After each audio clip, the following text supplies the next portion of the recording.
I'm requesting my brother Maine right now. Where you at? Bang. Yo, Maine.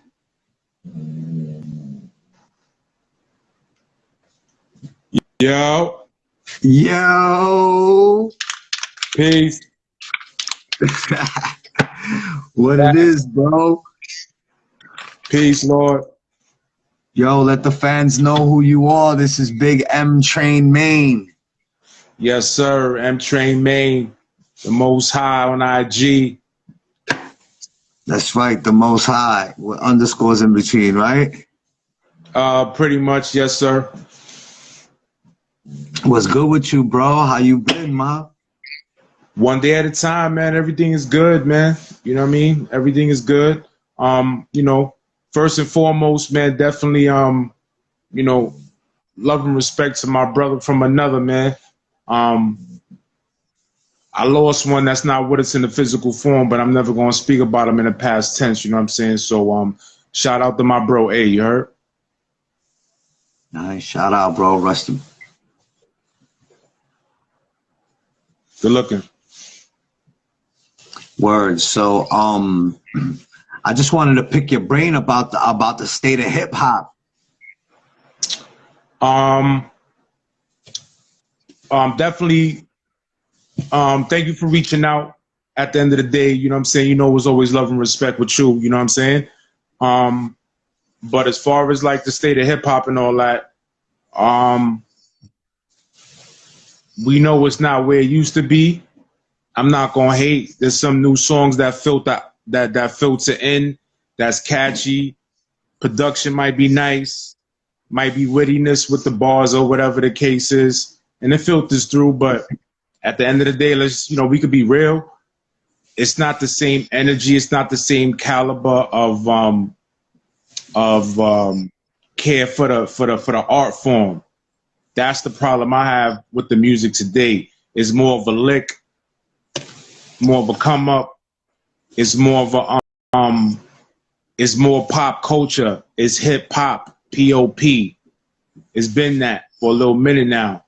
So at least the last 15 plus years, when the if you want to call it skinny jean mumble rap era came in, I know it's cliche now, but pretty much almost the last 15, 20 years is kind of drifted off after 50 and them.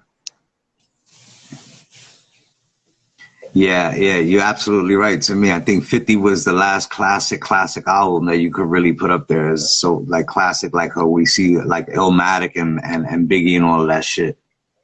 Well, the crew too, like just G Unit in general, like their whole wave and come up was real organic and all that as far as Streets is concerned.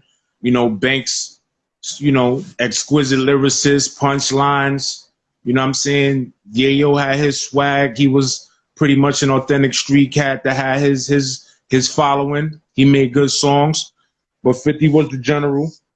They had excellent production, and that was like the last good, you know, if you want to call it boom bap or traditional hip hop. Fuck if they was from New York or not. My bad for cursing, but you know, who cares if they were from New York or not? That's just like the last kind of like good organic hip hop that we remember. Was like 2000, 2004 after Fifth and them, and maybe a little bit of Dipset. But you know, Benny and them is doing their thing, Griselda and all that. Conway doing his thing. But the state of hip hop is the people who still making the music. It ain't all about people that's out there in the mainstream, you heard? Facts. It's about, so you still more about the bars then, or just everything? Everything. Well, I like good music, period. You know what I'm saying? To be honest with you, there's plenty of people albums I never listened to, not only because I didn't get a chance, but there's a certain kind of vibe and a certain kind of music that I still like. You know what I'm saying? I'm gonna be honest with you. I listen to some Red Ghostface shit and Tragedy Gaddafi, and on that same playlist there's Hall & Oates. Wow. Keep it a buck. You know what I'm saying? So, you know, whoever you could think of. I want to hear good music. And the thing is, hip hop, when done right, is the best music ever created because it incorporates other genres, and you could get very detailed with the lyrics in hip hop. You know what I'm saying? Very detailed, story wise, very detailed.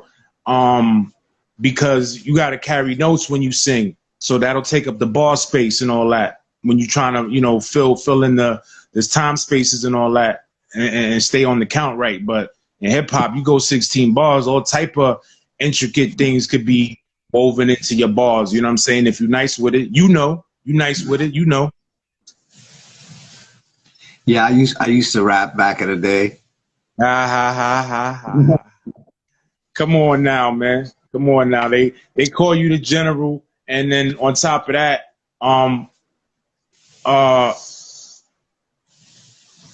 like, let's just call it what it is, man. Like, it's not even about me, but just using you and me being around you as an example. Like, there's been plenty of times I've been like everybody else, creating, want to get it heard, want to share it, see what happens. I linked up with you, that's some of the best music I made. It's some of the best energy I've been around, and it's whether it's songs, freestyles, bars that never made it to freestyles, whatever. Whether we was on Mad Ciphers or whatever, you know what I'm saying? So, you know what it is to care about the art form as a graffiti artist, you know, emphasis on the word artist, and as an MC, not just a rapper, MC that cares, you know what I'm saying? We done made joints for the ladies. We done made joints for dudes to crack each other upside the head with chairs, you know what I'm saying? It is what it is. It's the variety. Is are you creative enough to pull it off? Pause. Yeah, I was listening to your IG where you put the Bobito. Yes, sir. Talk about that. How was it to be like on Bobito? That's so classic. I'm gonna keep it a buck. Can I be very honest with you on your show, man? Yes, sir. All right, so boom. When I went to Grover Cleveland around like my senior year, my man who I used to go to school with, my man Quinn, he put me on to the Bobito show. He was like, yo, you need to hear this show. They come on every Thursday from 1 to 5. And I was like, all right, I'm gonna give it a listen. So I gave it a listen, and the show was dope. This was like 91. So, you know, you see the gray hair, you know what I'm saying? You see the hairline. So yeah, this 91, you heard? So I tuned in. A lot of good underground music I never heard before. A lot of music that was hot at the time was being played, and it was like not mainstream joints, you know what I'm saying? But long story short, the Bobito was like, yo, he played basketball. Like, he was in a tournament in Asphalt Green on the Upper East Side. So I was like, all right, I'm gonna pull up. So I went to pull up. He was playing in a tournament. We chopped it up after the game, and me and son got cool. So I started calling in, giving shout outs or whatever. And then we started playing the tournaments together. He started putting me down in tournaments with him. Fun fact, when the Arsonist was on his label, I was an intern on that label. So I did a little basketball show. The Bob and Stretch label? The Bob and Stretch label? I think Bobito had his own label himself. Pause. I think it was called Fondling Records. I know Swell still get busy. He be on Straight 16. So you can ask him. You know what I'm saying? The reference and all that. I'm not gonna tell you no lies, my dude. And if I don't know, I'm gonna tell you I don't know. But you know, me and son got cool. You know what I'm saying? He definitely was a pioneer. He definitely was teaching me the ropes in certain ways and all that. And he put me on a radio show with him that was really about basketball and all that. But I always had like an open invitation to go up to the show and freestyle if I had my bars right. And I felt like I had my bars right. I had met Super Nat because he had moved to my block when I lived on Linden and Myrtle. We got cool. We had a little half-ass battle and shit. I mean, a half-ass battle, like, you know, one son got in his bag. He coming off the dome. I got written rhymes. I'm trying to take my best shit off of songs and everything. And they was all right. But, you know, son to do it to you, pause, off the top of the head. You know what I'm saying? So he did that. So, but, you know, he respected my swordsmanship. And once I told him I had the plug with Bobito, him and Bobito had already knew each other. So I made the little connect. And I got up there and spit with a legend. So I'm fortunate. You know what I'm saying? Lord, that shit is classic, bro. I'm glad you posted it so people could hear it. Man, much appreciated. I gotta tag my people so they could hear that shit, bro. Fucking so let me ask you a question. When did you start rhyming? Honestly, I tried to start rhyming at about 9 years old. So like whenever that song Fresh, you know what I'm saying? That joint, that shit did it. Yeah, that shit did it for me. I begged my moms to get this. Shout out to my moms, man. Facts. Shout out to my moms. Mama Love from the beginning always had me surrounded by music in the crib. My aunt, my titi always had music around the crib, album covers of all type of shit. But I remember when I heard Rappers Delight, I had to have that. And we walked past the record store on Myrtle when there was a record store on Myrtle, and I begged her. She all right, we gonna go get whatever. We went up there to Myrtle to go get. I behaved myself, and she bought the single Rappers Delight for me. You know what I'm saying? The album cover art is what really drew it to me. And then once I saw what it was, like once I heard it, I was hooked. You heard? Word, that's a fact. Who's your first favorite rapper? Oh man, Melly Mel. Wow, that nigga said, "Don't fall victim to no computer." Listen, that's one of the illest bars ever spit at the time it was He spit. knew that shit in 1980 whatever, nigga. Like shit was like 1985, 84. B Street, you know what I'm saying? At the end of the day, he spit a lot of gems. He's underrated, you know. You can make fun of him and it's funny, you know, with the and and all that. That's his signature joint and all that. But as far as like bars, and he's like the most accomplished MC. He got the most important bars ever, that cat. A child is born with no state of mind, blind to the, come on, man. Once you do the knowledge to that whole song and that verse alone that I just kicked a couple lines from, like, son, you got to give him his prizops, white lines, social commentary, you know what I'm saying?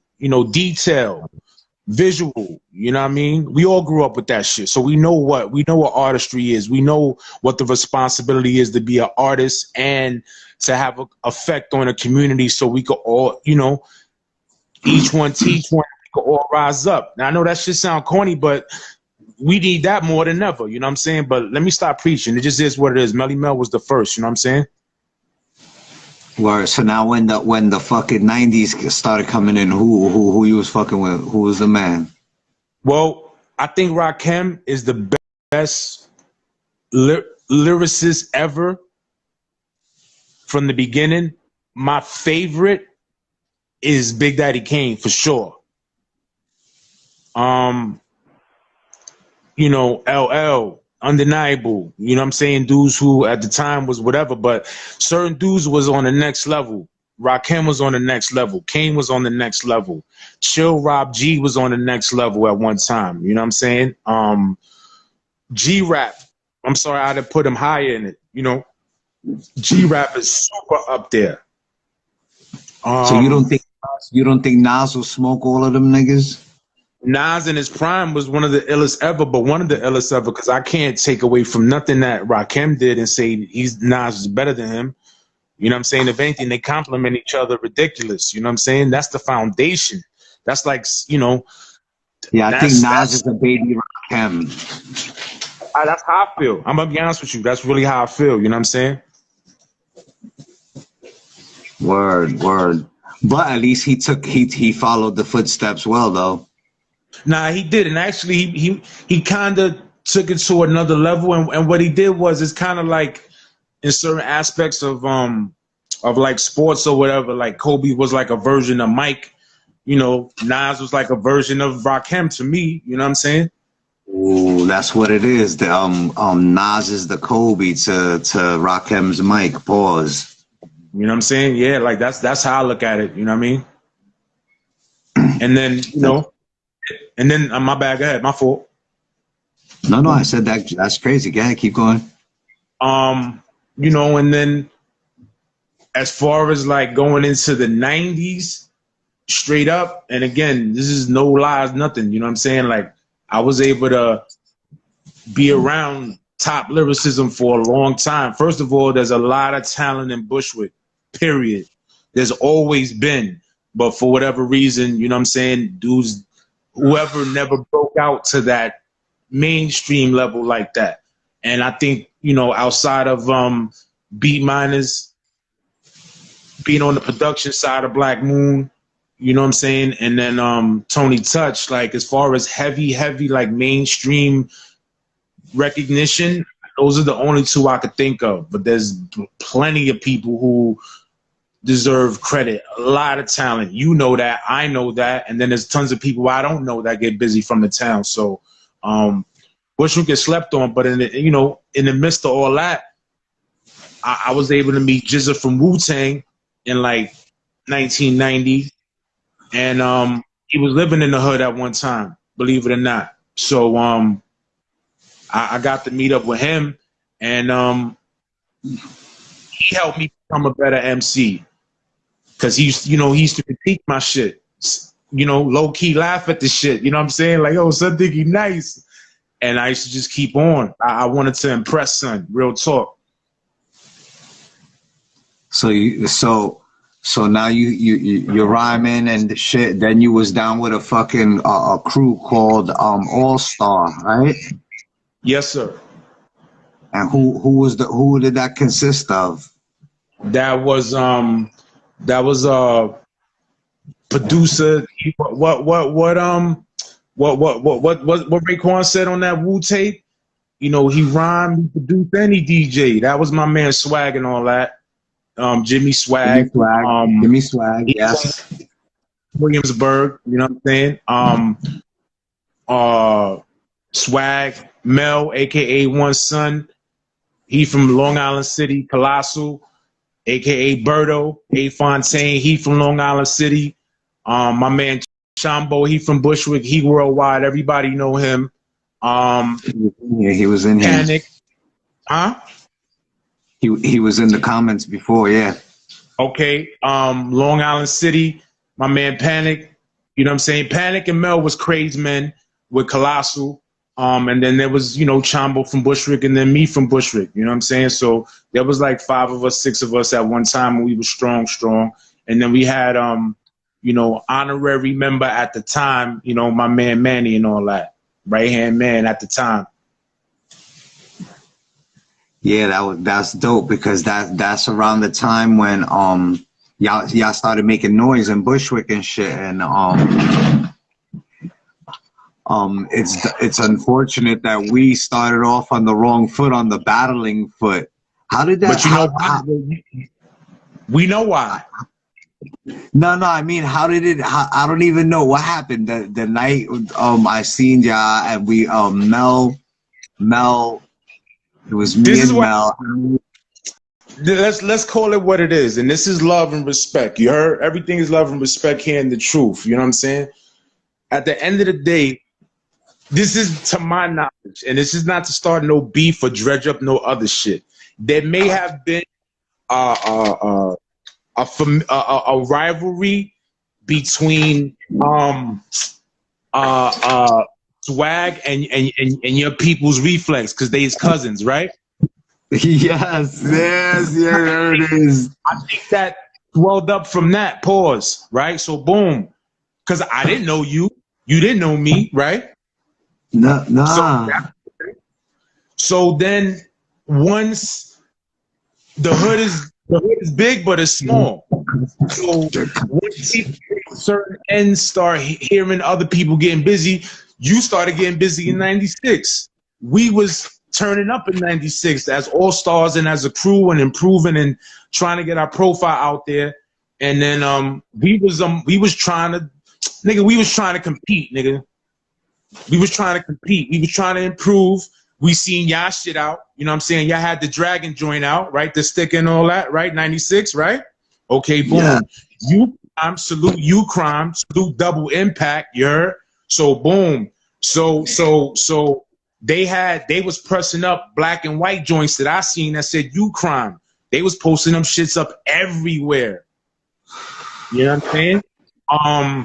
Who else was rocking at that time? Arsonist. Shades of Brooklyn was going ham, crazy ham.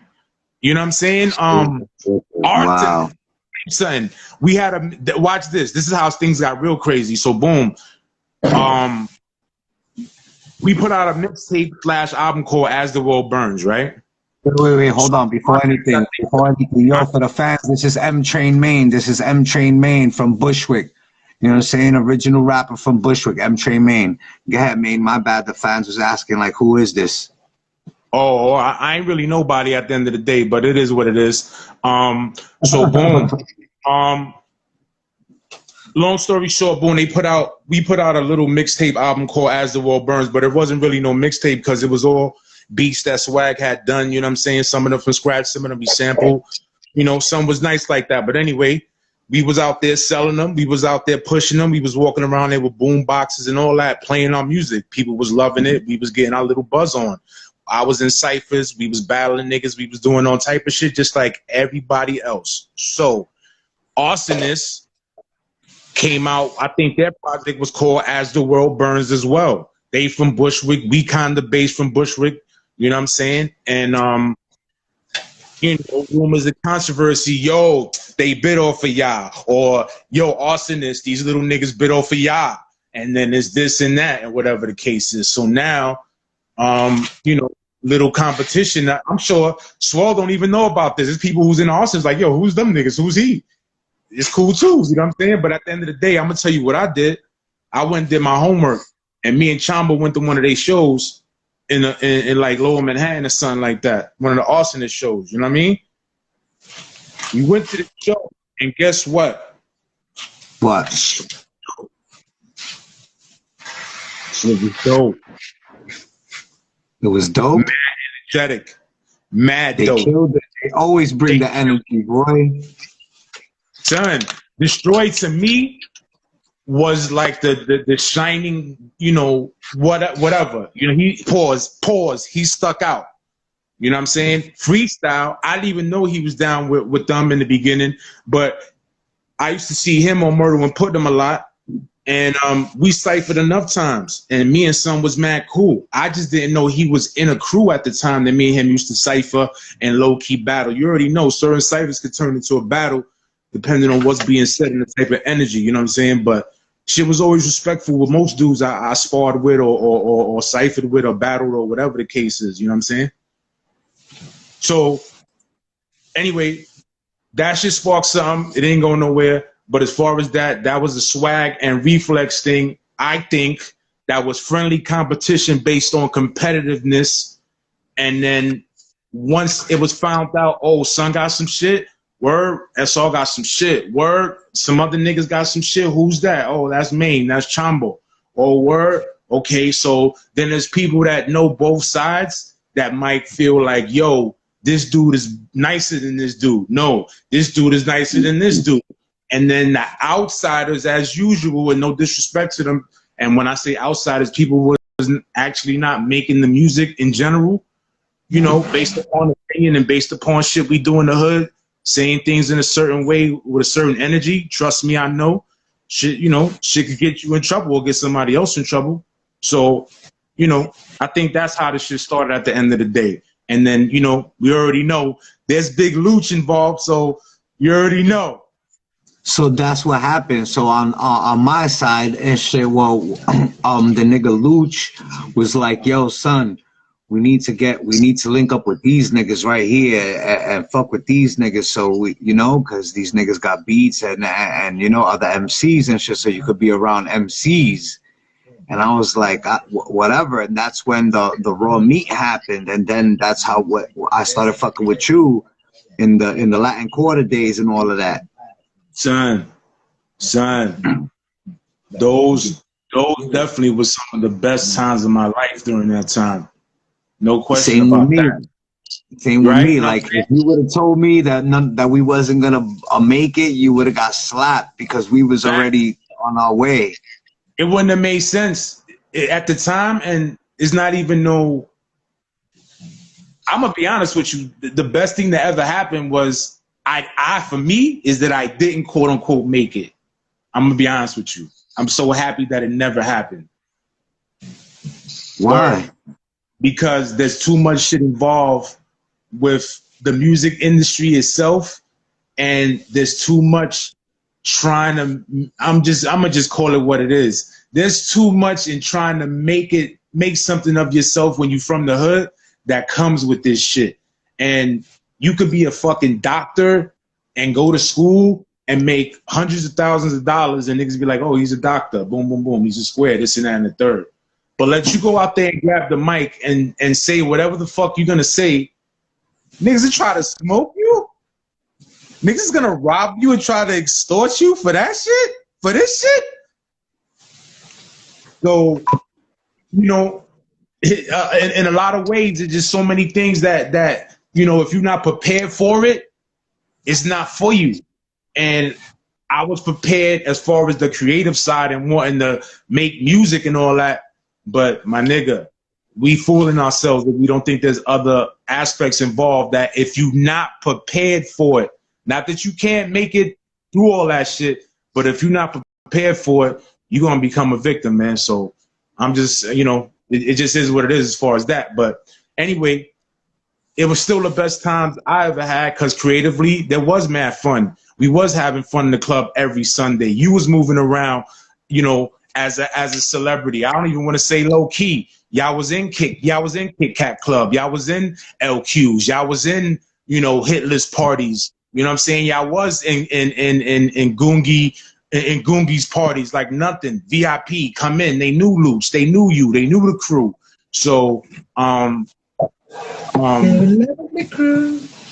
like, it was real, man. Like, the shit was definitely real. And Shady.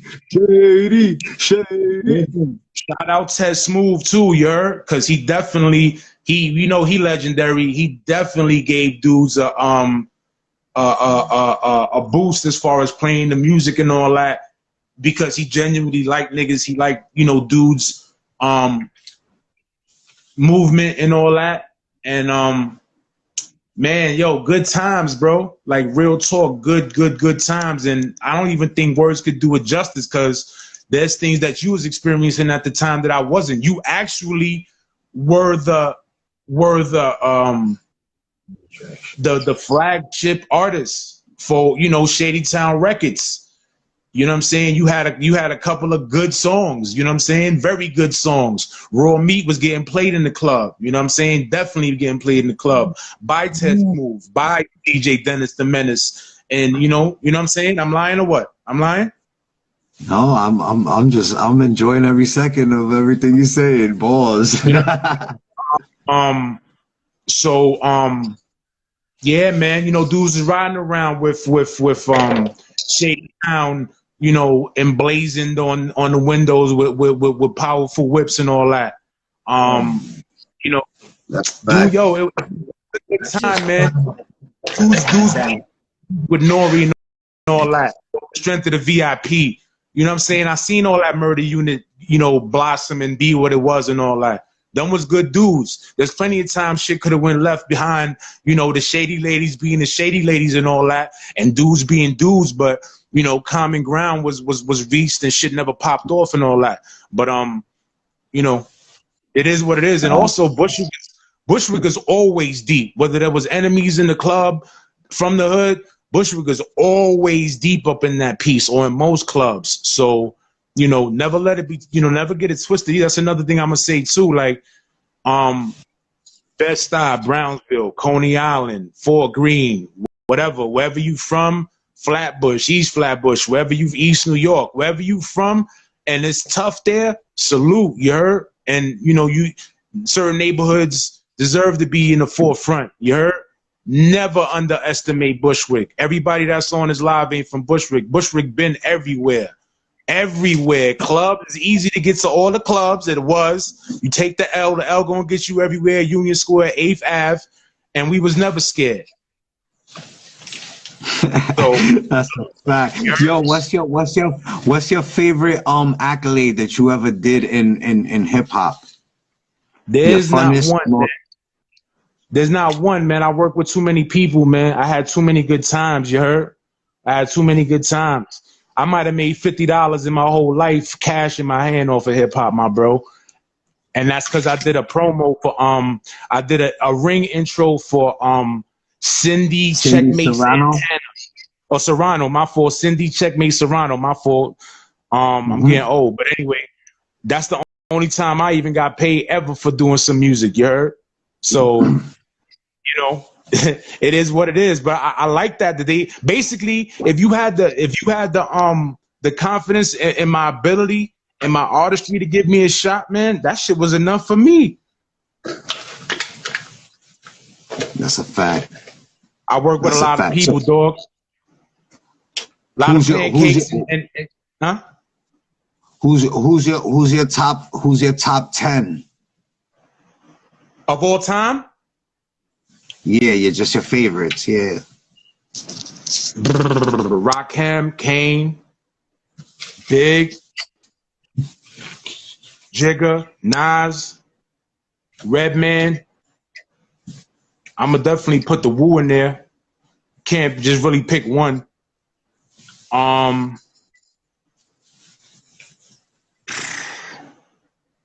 might be at 10 already. I'm not going to throw X in there just because he passed, but as a lyricist, son used to get right to the point and let you know he wasn't fucking around, son. His structure was dope. His flow change-up was dope. Voice was dope. His bars was extra powerful and to the point. I fuck with X, man. I really do, man. You know what I'm saying?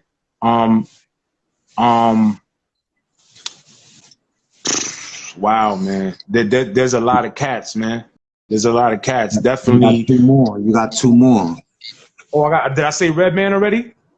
Yeah, you said Redman. Wow, dog. Two more, huh? Wow, man. There's wow, dog. What about Pun? Pun is definitely in there. G-Rap is definitely in there. So I'm going to throw them last two in there. That's it. Thank you, man. I'm going to throw them last two in there because one definitely complements the other, and you can't go wrong with either one. And, you know, maybe G-Rap should be higher than that, to be honest with you, because his introduction into his first 5-10 years in hip-hop, as far as pen game is concerned and versatility, like, slept on. Even though he's G-Rapper, he a legend. He still slept on, in my opinion. Hell yeah, G-Rap is that nigga. He has an album like from 3 or 4 years ago called The Last Dawn, and that shit is retarded. Son, he still, and plus the new cats still seek him out and all that. You know what I'm saying? 38 Special, cats like that, like the new breed of street cats, of the Locks type energy cats. Like I'm up on what's out there. I'm up on dudes, you know what I'm saying? But sometimes I don't want to hear, you gotta be elite. I don't want to just hear gun bars and street shit just cause. You gotta be elite with your pen. Conway is elite with his pen. Benny is elite with his pen. You know what I'm saying? Other than that, man, show me some variety, cause you know, gangsters be having to take the garbage out too. Literally. You know what I'm saying? Gangsters gotta mop floors and shit too. Gangsters gotta do shit regular people do. Show me some versatility. Show me some versatility in who you are and what you do. You know what I'm saying? So I think that shit lacks too, but I might be getting off topic, but I'll be paying attention. You know what I'm saying? It's just that the game has changed, man. And to be honest with you, I respect more than ever people on like a straight 16 who got bars that they not making crazy money and they not breaking their neck to get a mainstream deal or get radio play, but they still find the competitive spirit. And the competitive spirit is not only me against another MC or whatever, it's me outdoing myself too. You know what I'm saying? So salute to them. That's just one of the platforms. Not only, you know, do I got respect and love for what they created and all that, and them in general too. It's a platform, yeah, for spitters. Fuck it. You know what I'm saying? We don't hear that shit much. So, however, even if dudes is whack, you know what I'm saying? I seen some of your comments. I used to be doing too much sometime on there. You know what I'm saying? So I had to fall the fuck back. Like, nigga, somebody hear your shit and think you whack. So shut the fuck up. So I shut the fuck up. So long story short, I like to hear thought, man, and creativity and all that. And if you're gonna be spitting gangster shit, I need to hear some authenticity and some skills, my dude. You know what I'm saying? That's my requirement. I don't give a fuck what you spitting. Even Chris said it, man. You could be a drug pusher, whatever player, just as long you a dope rhyme sayer, man. You know what I mean? Beans is my love. Top 10. Beans. Beanie C. Oh, he don't get a lot of power he deserves. How much more authentic can you get as far as street shit and what Son got himself involved in throughout his life and his career? That's not really who I am as a person. That's not what I would want for my people and all that. But when he spit, Son is nice, and I believe him. There's authenticity there. You know what I'm saying? But yet there's skills there. Like, he's different. You're not just a fucking guerrilla street nigga that's using hip hop as a lick, and you leaving the art form of it in the background. So that's another part of the music I don't mess with neither. You know what I'm saying? It's too much saturated with street shit. No, not enough creativity. One message is being pushed, and I don't really hear those skills. You heard? Not the way I would like to hear them. So I'm an old man. Word. And the art of storytelling is like non-existent in this style of rap that's out right now.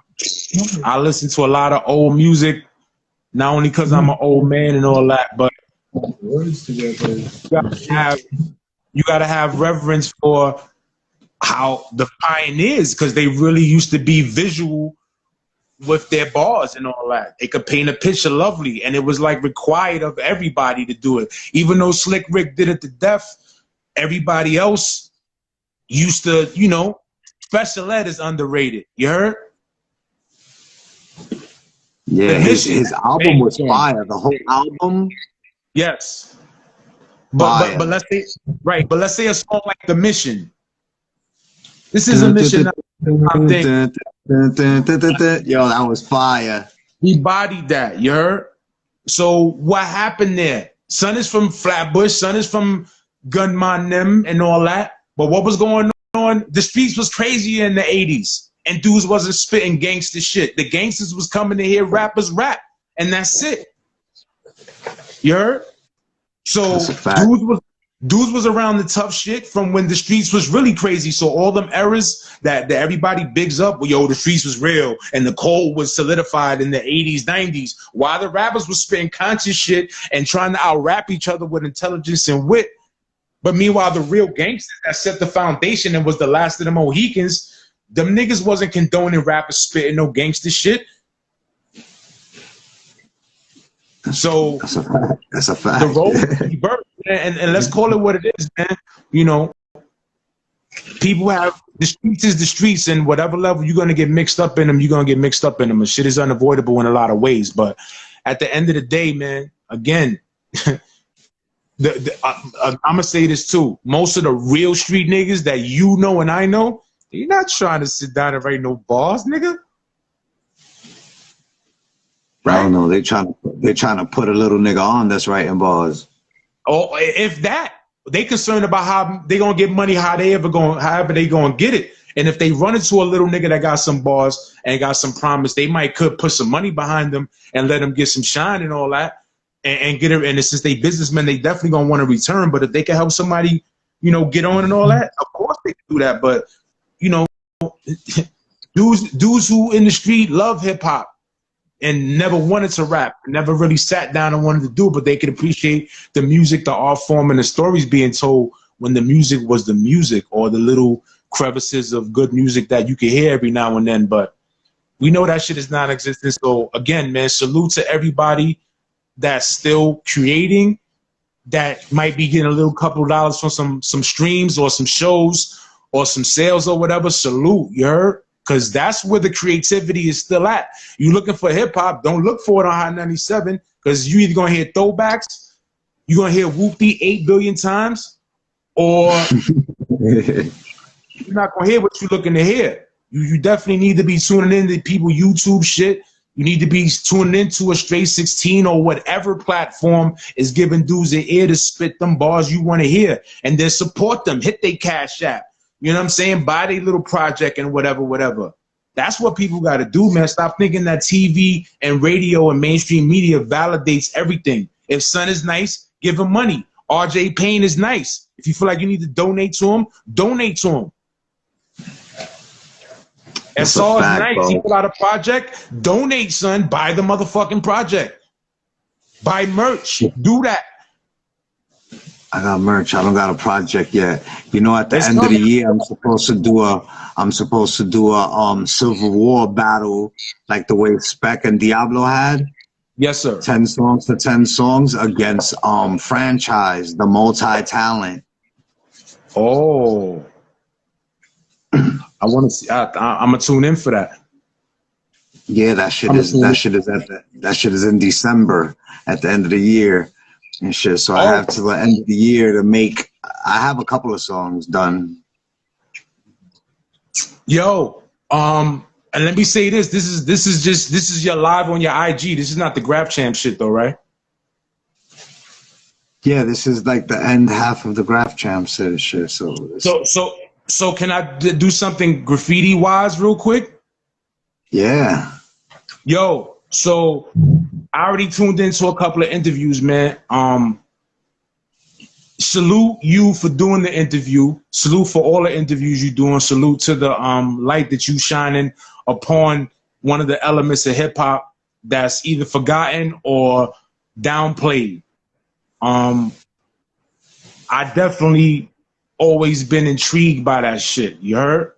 I don't have a good art hand at all. I could do a little bullshit main floater and maybe some little scribble tags and shit that looks halfway decent, but I'm not no artist. You heard? You are artist. You ill. Pause with your shit.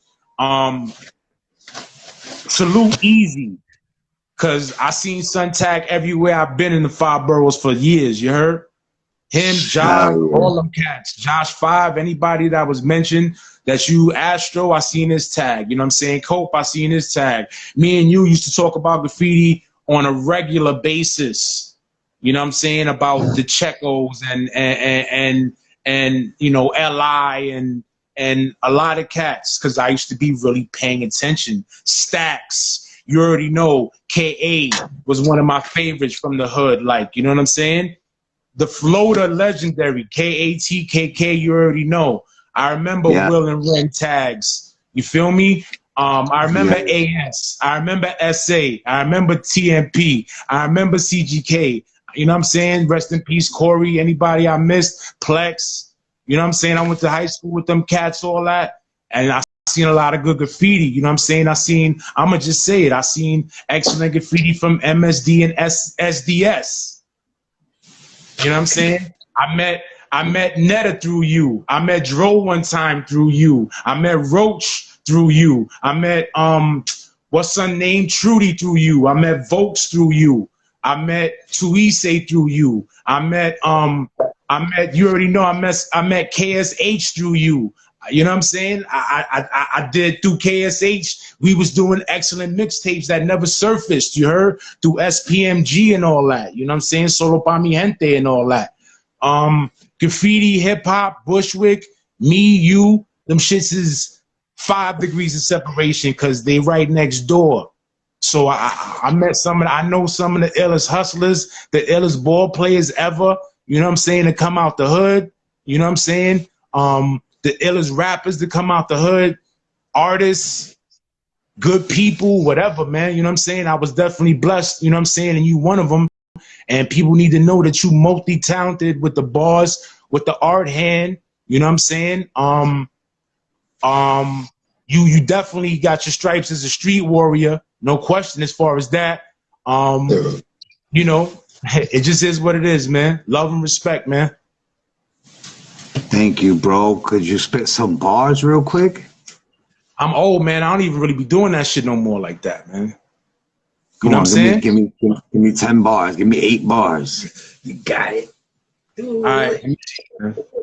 Yo, where the fuck was that, man? Staying out the way, trying to increase my pay amount, watching a single word out my mouth I say. Here and there, I'm around the way, never chasing clout. I stand out amongst the in crowd, custom fit, tailor-made, always in style. I rock a big scowl or a big smile. Hunger in my gut sound like a pit growl. Get at me, dog, I'm feeling like Earl Simmons. Whirlwind, karma keep the world spinning. Me in trouble don't need no introduction. How I be chilling, but still I end up into something.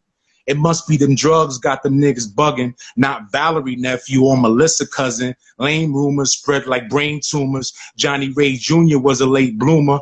Ignorant, I had to figure shit out on my own. Gray hair, 16, man, child looking grown. Grandpops was the king, locked me out of the home because I wouldn't bow down to the throne. But I'm Leslie's son, rebellious down to the bone. My mama's only child, I was out here alone. Never ever was about what your cowards condone. Even the shooters couldn't take Maine out of my zone. Man to man, 2, 3, I still do me. That's you know. Oh, that's grown man rap, baby. That's that grown man shit, boy. My nigga, yo, he has... Yo, I fucking wish I could cue that shit up right now. Where the fuck you was at, man? I was in the Himalayas, introspective, peeling back the hidden layers. In perspective, I ain't never been a hater. It ain't never been in my nature. Had my share of women, but I never been a player. I had all sorts, thick, slim, tall, short. Made my rep with the pen and paper. Kept getting nicer and did my little thing on them ball courts. Growing up, we played all sports. Tournament jerseys, old life ball shorts. Cut from a different cloth. Swag never store-bought. Only winter stay on court. I'm down 30 in the 4th quarter. Thirsty, friend of me's gave me salt water. I was stranded at sea, swam back to shore. At my funeral, I flung open the casket door. Fuck that, main back for more. Pardon my French, excuse the weed, pardon the stench, is only the beginning. I start and commence to reveal real feelings because they far too intense to conceal and hold back. False accusations, fabrications, and no facts. Recorded conversations, this shit's so whack. I stroll back down memory lane. How you remember Jermaine was never the same. Stains on my resume, but I'm never ashamed. I took some losses, shook it off on some bullshit, but never again. It's better to gain. Positive, negative, pleasure, and pain. I send the devil back to wherever he came. Son, I weathered the rain. Now I'm 3 steps ahead of the game. For the win, I hit the 3 at the end of the game, nigga. Scored a goal and won. Y'all niggas foul, knuckle up, no handgun. Hand to hand, ain't a man I ever ran from. 14 Jefferson, Mike and Margie grandson.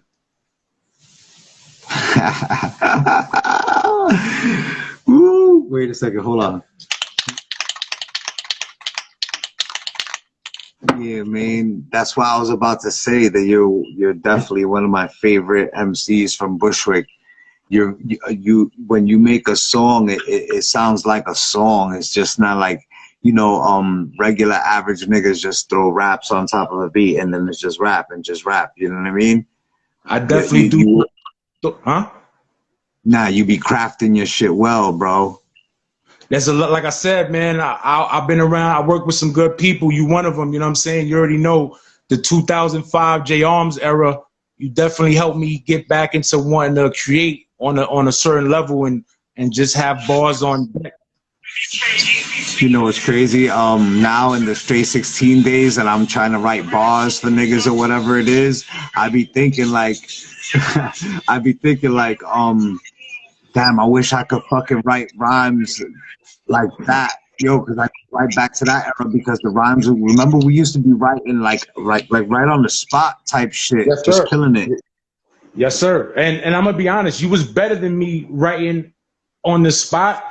And I'm gonna just be honest, like I would let you write your shit and set the tone, not even on some competitive shit, just to set the tone so I could hopefully match what you said. And definitely if I wasn't, you know, no bars came to me the way I wanted them to, you know what I'm saying? So look at I Want In.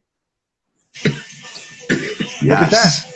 You know what I'm saying? I don't know if I put that song up. I might put it up on my channel and all that. But at the end of the day, like, I love the art form. The art form. You feel me? The art form. Yes. The art form. Graffiti is an art form. It's not just fucking scribbles and shit. Some people do scribble.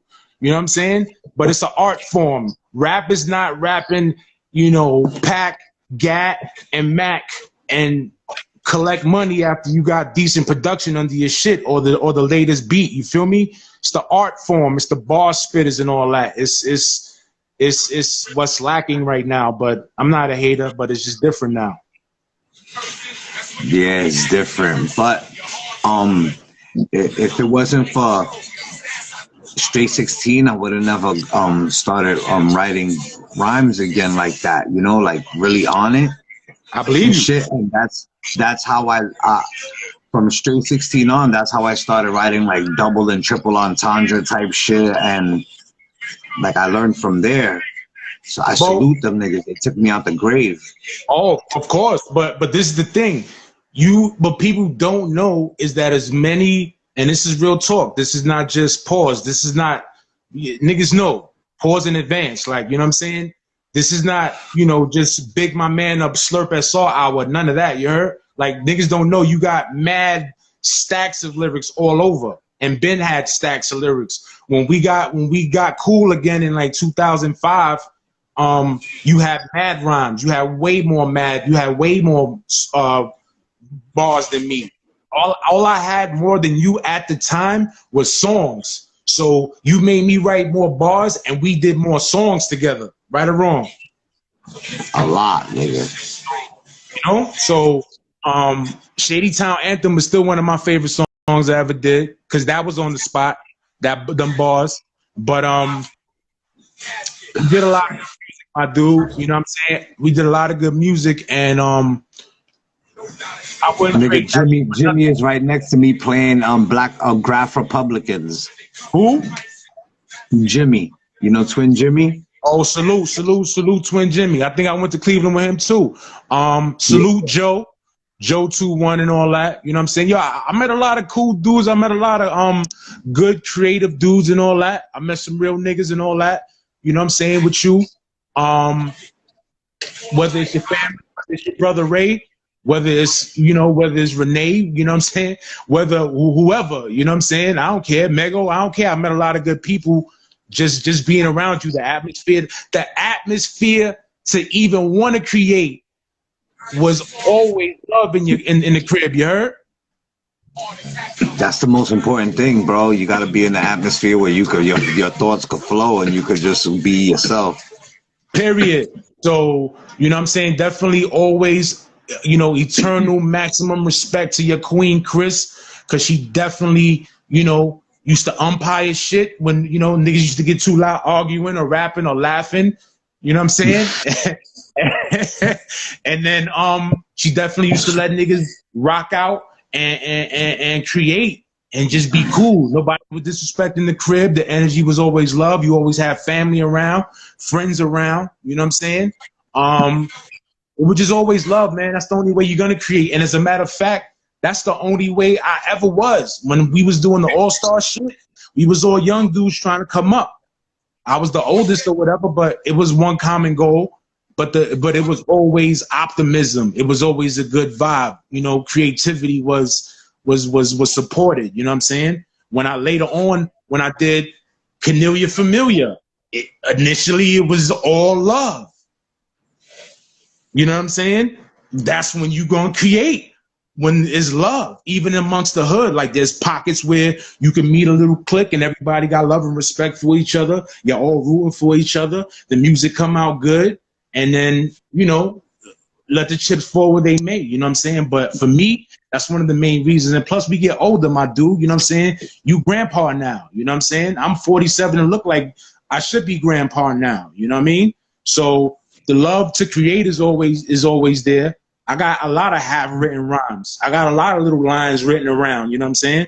But to sit there and put the type of thought and concentration that you want to put into your artistry as an MC, there's other things in life that are probably more important than that in this, at the age that we in this stage of our lives, that we can't even put the energy we might want to get as busy as we could.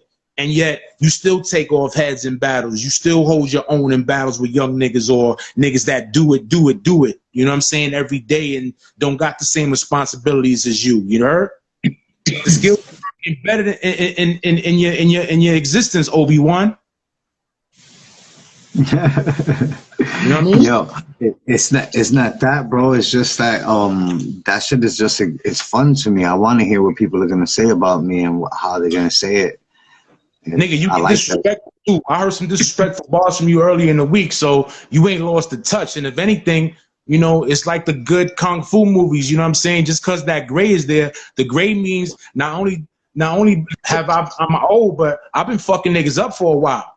You know what I'm saying? So you can be that gray monk, and you know that's in the trees somewhere. And it's like, yo, listen, man, you doing too much. I'm gonna have to show you what the fuck it is. You think I'm old, but watch this. I know all your shit already. I done seen your moves. I did those moves. That shit ain't nothing under the sun. You heard?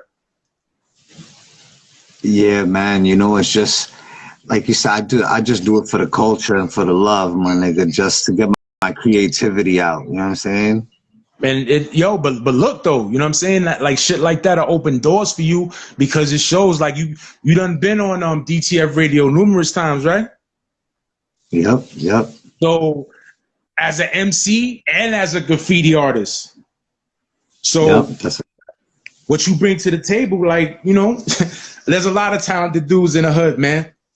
It's how you capitalize on your story, how you capitalize on your story. And if you was really talented with your artistry, the world gonna see it. So, you know, you one of them people who was able to, at this point, you able to capitalize on it, and you should just continue to do that because there's way more about you that needs to be told. There's way more dimensions. You know, listen, you told me a lot of shit about shit that you witnessed or was a part of and shit that it could easily be some snowfall shit type shit. Easily be the get down. It could easily be motherfucking you know, the baby wire or some shit. I don't know. You know what I'm saying? That's not even an exaggeration. Like if dudes know or dudes knew the type of dudes you was around on all levels, you know, it's like, yo, you witnessed a lot of shit. There's a lot of shit that, you know, you want hood stories to be told. You just telling me them stories alone is like, what the fuck? Like, what? So the hood was rough back in the 90s, boy. There was a lot of rough characters around. There's a canary that was rolling.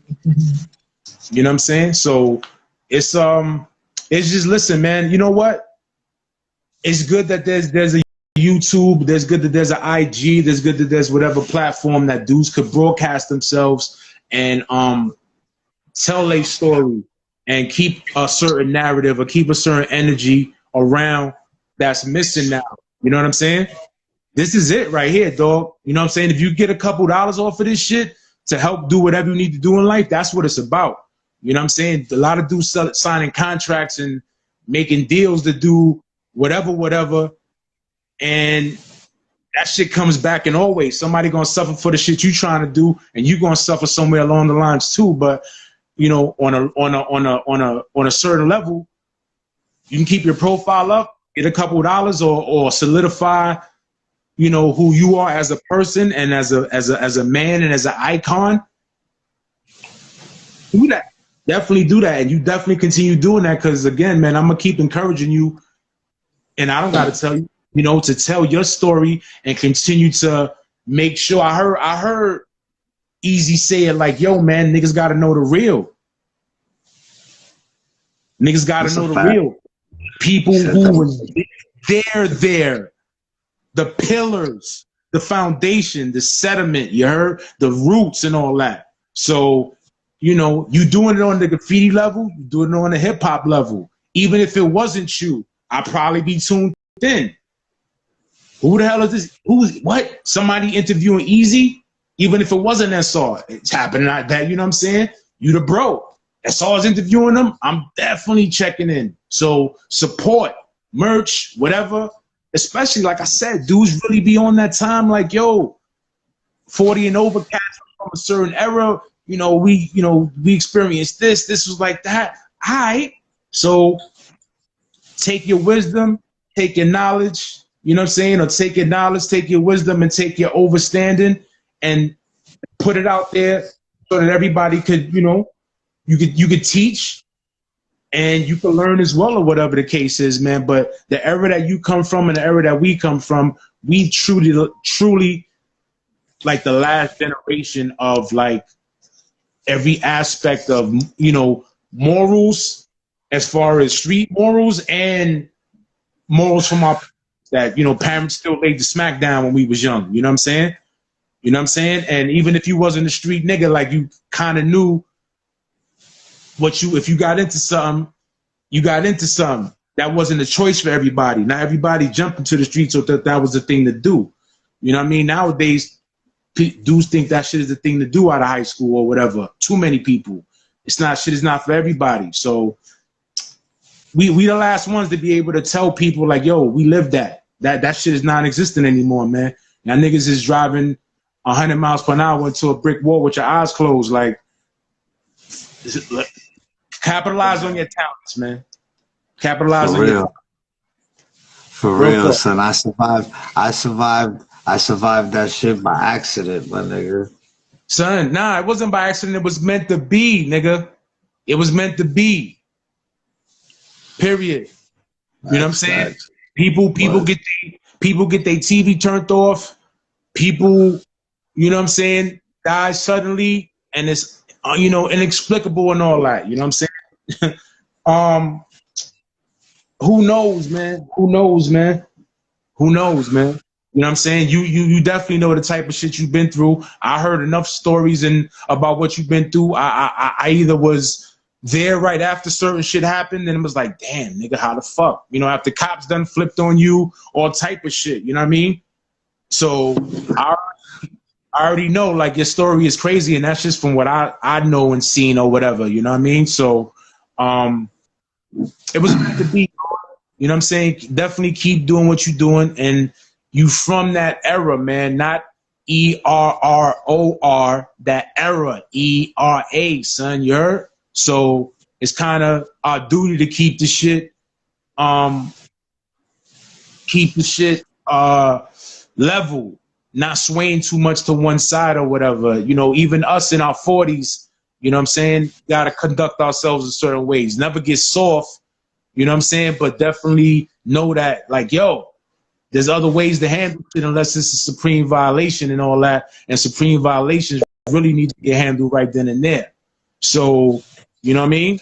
So that's how I feel about what people like you and people from our age bracket and the era that we were from represent, as far as, you know, maintaining a certain level of honor and thought into the culture in all aspects. So let me ask you a question. Are you gonna drop another Straight 16 ever? I don't know, man. Like I said, like literally, like I said, man, I wish I could spend the time on my bars the way I used to and the way I really want to. But I'm gonna be honest, man. I spent too much time over the years really trying to make music and outdoing myself and competing. And nah, I'm gonna make that track or I'm gonna make them tracks, and then you neglect other shit.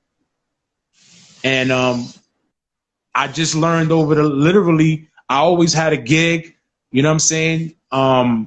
Outside of the bullpens and the bookings for some weed, I'd never been locked up. So I always was on some shit where I kept a gig. You know what I'm saying? I might have did a little this and that to keep some money in, but I always kept a gig. So that don't mean I always was a responsible adult, though. That don't mean I took care of my bills and my rent the way I was supposed to. Sometimes bills and rent went to weed and clubs and sneakers. You know what I'm saying? So I mastered in my 40s how to finally be a responsible adult. And guess what? That shit requires a lot of concentration and attention. You know what I'm saying? Money don't grow on trees. So how I move, what I spend money on, who I'm around, that shit is very critical and all that. You know what I mean? So you just gotta maintain your square, keep your finances in order, and sometimes solitude is the best thing, man. That's a fact. I know that shit helped keep money in my pocket. I know that shit helped me learn that you know, I love a lot of people, but I'm my best friend, you know what I'm saying? So, nigga, that's the fact. So, but at the end of the day, man, I love the music. I still, like I said, I got a lot of half-written bars. I got a lot of songs that may never make it in my head. There's songs that I could go to the studio now and go do. You know what I'm saying? There's songs I could release right now if I wanted to. I just don't know what the fuck I'm doing. And I'm really concentrating on being a responsible adult, making sure my priorities are taken care of. And, you know, I'm always ascending on some righteousness vibe.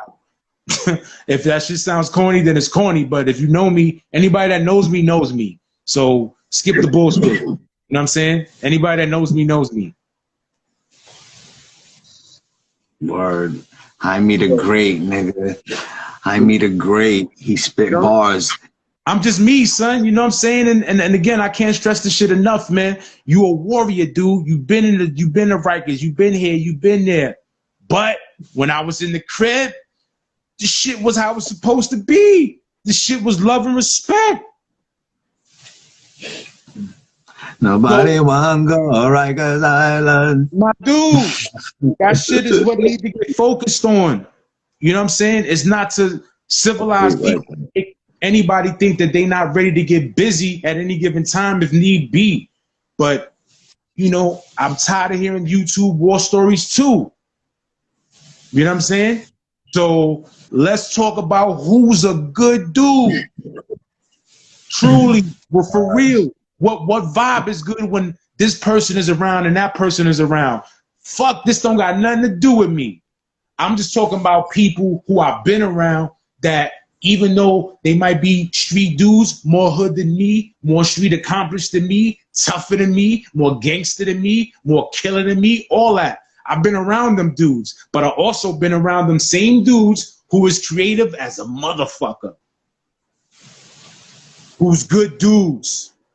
Pop your top and go to the studio and be like, yo, man, dinner's on me, son. Get what you want. Roll this up. Bang, bang, bang. Right? Go stop making white tears from their kids' eyes. Go respect their moms. You know what I'm saying? They love Wella and all that. I seen street niggas do that. Let's talk about that shit. Let's make songs about that shit without being soft and suckers. You can make songs like that. We heard them in the 80s. The niggas was making songs about everything. LL was talking about Ice-T wife taking the cover to the bathroom, but he was making songs for the ladies too. I'm lying? It's true. DRS was dissed the shit out of Roxanne Shante, disrespected her heavy, but made some of the most conscious music you'll ever hear. He the nigga that said woman is God. Now, he the reason why that's part of my mantra too, because the world is backwards, y'all. Just want to let y'all know that shit too. So, but, you know, you never know, man. There's dimensions to niggas in the hood. You heard? Niggas is creative. Niggas is articulate. Dudes are intelligent. There's a lot of that shit. So before dudes get all, you know, romanticizing and wax poetic about the old days and shit, a lot of the people that's still alive is the dudes who stayed away from the gangster and guerrilla aspects of the shit and focused on the love of their families and of themselves and got themselves involved in the craft and the talent and let that shit remove them from the streets and all that. Let's focus on that shit, bro. You here because of it.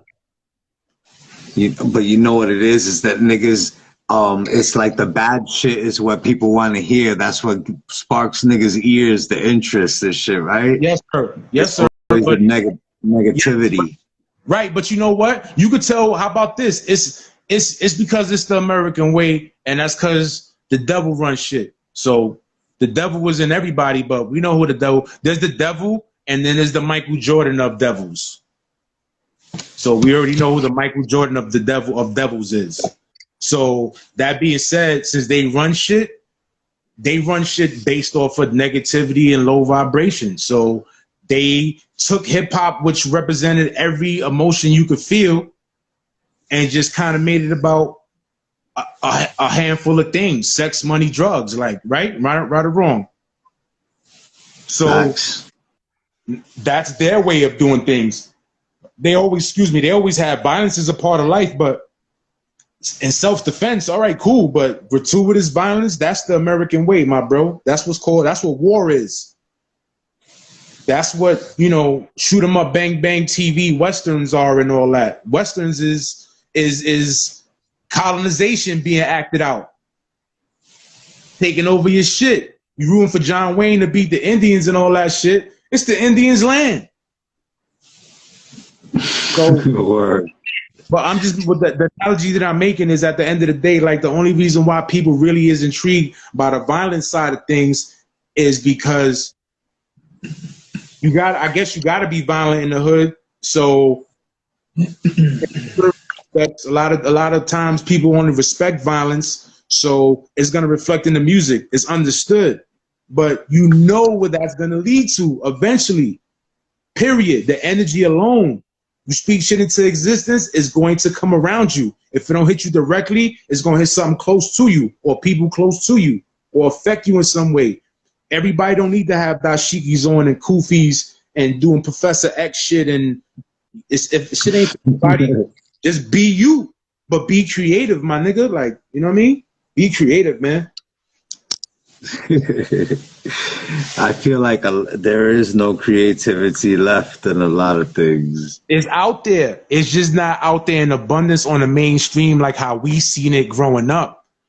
You know what I'm saying? But again, not to, you know, it is on the straight 16 for real. It is when you post on IG your freestyle. It is when you on YouTube posting your shit.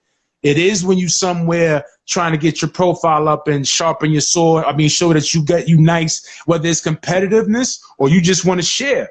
At this point, I don't want to battle nobody. I just want to, if I create something, I want to share it. You know what I'm saying? If I had to, I'm sure I could battle somebody, but I don't want to do that. That's not really what I want to do. But, you know, creativity is creativity, man. Create, man. Stop it, man. Everybody, you got a talent, man. Create, man. Fuck that. You got charisma. You can talk. You can interview people. Interview them. You know what I'm saying? Shine light to them. Do whatever you can that's not going to put you at odds or in competition in a negative way with the next man. Because in the hood, we can't tolerate that for some reason. We'll eventually try to fucking kill each other, whatever the case is, or do something to each other in some type of way. You know what I'm saying? You don't be seeing that. You don't see that in two other. Anyway, even if other niggas do it, we shouldn't be doing it. So fuck that. Just create, stay out each other's way, If you're not gonna support, stay out that man way. Period. You know what I'm saying? Other than that, create, man. Make your lane with your creativity. I'm gonna keep saying that because I hate my job. I do it.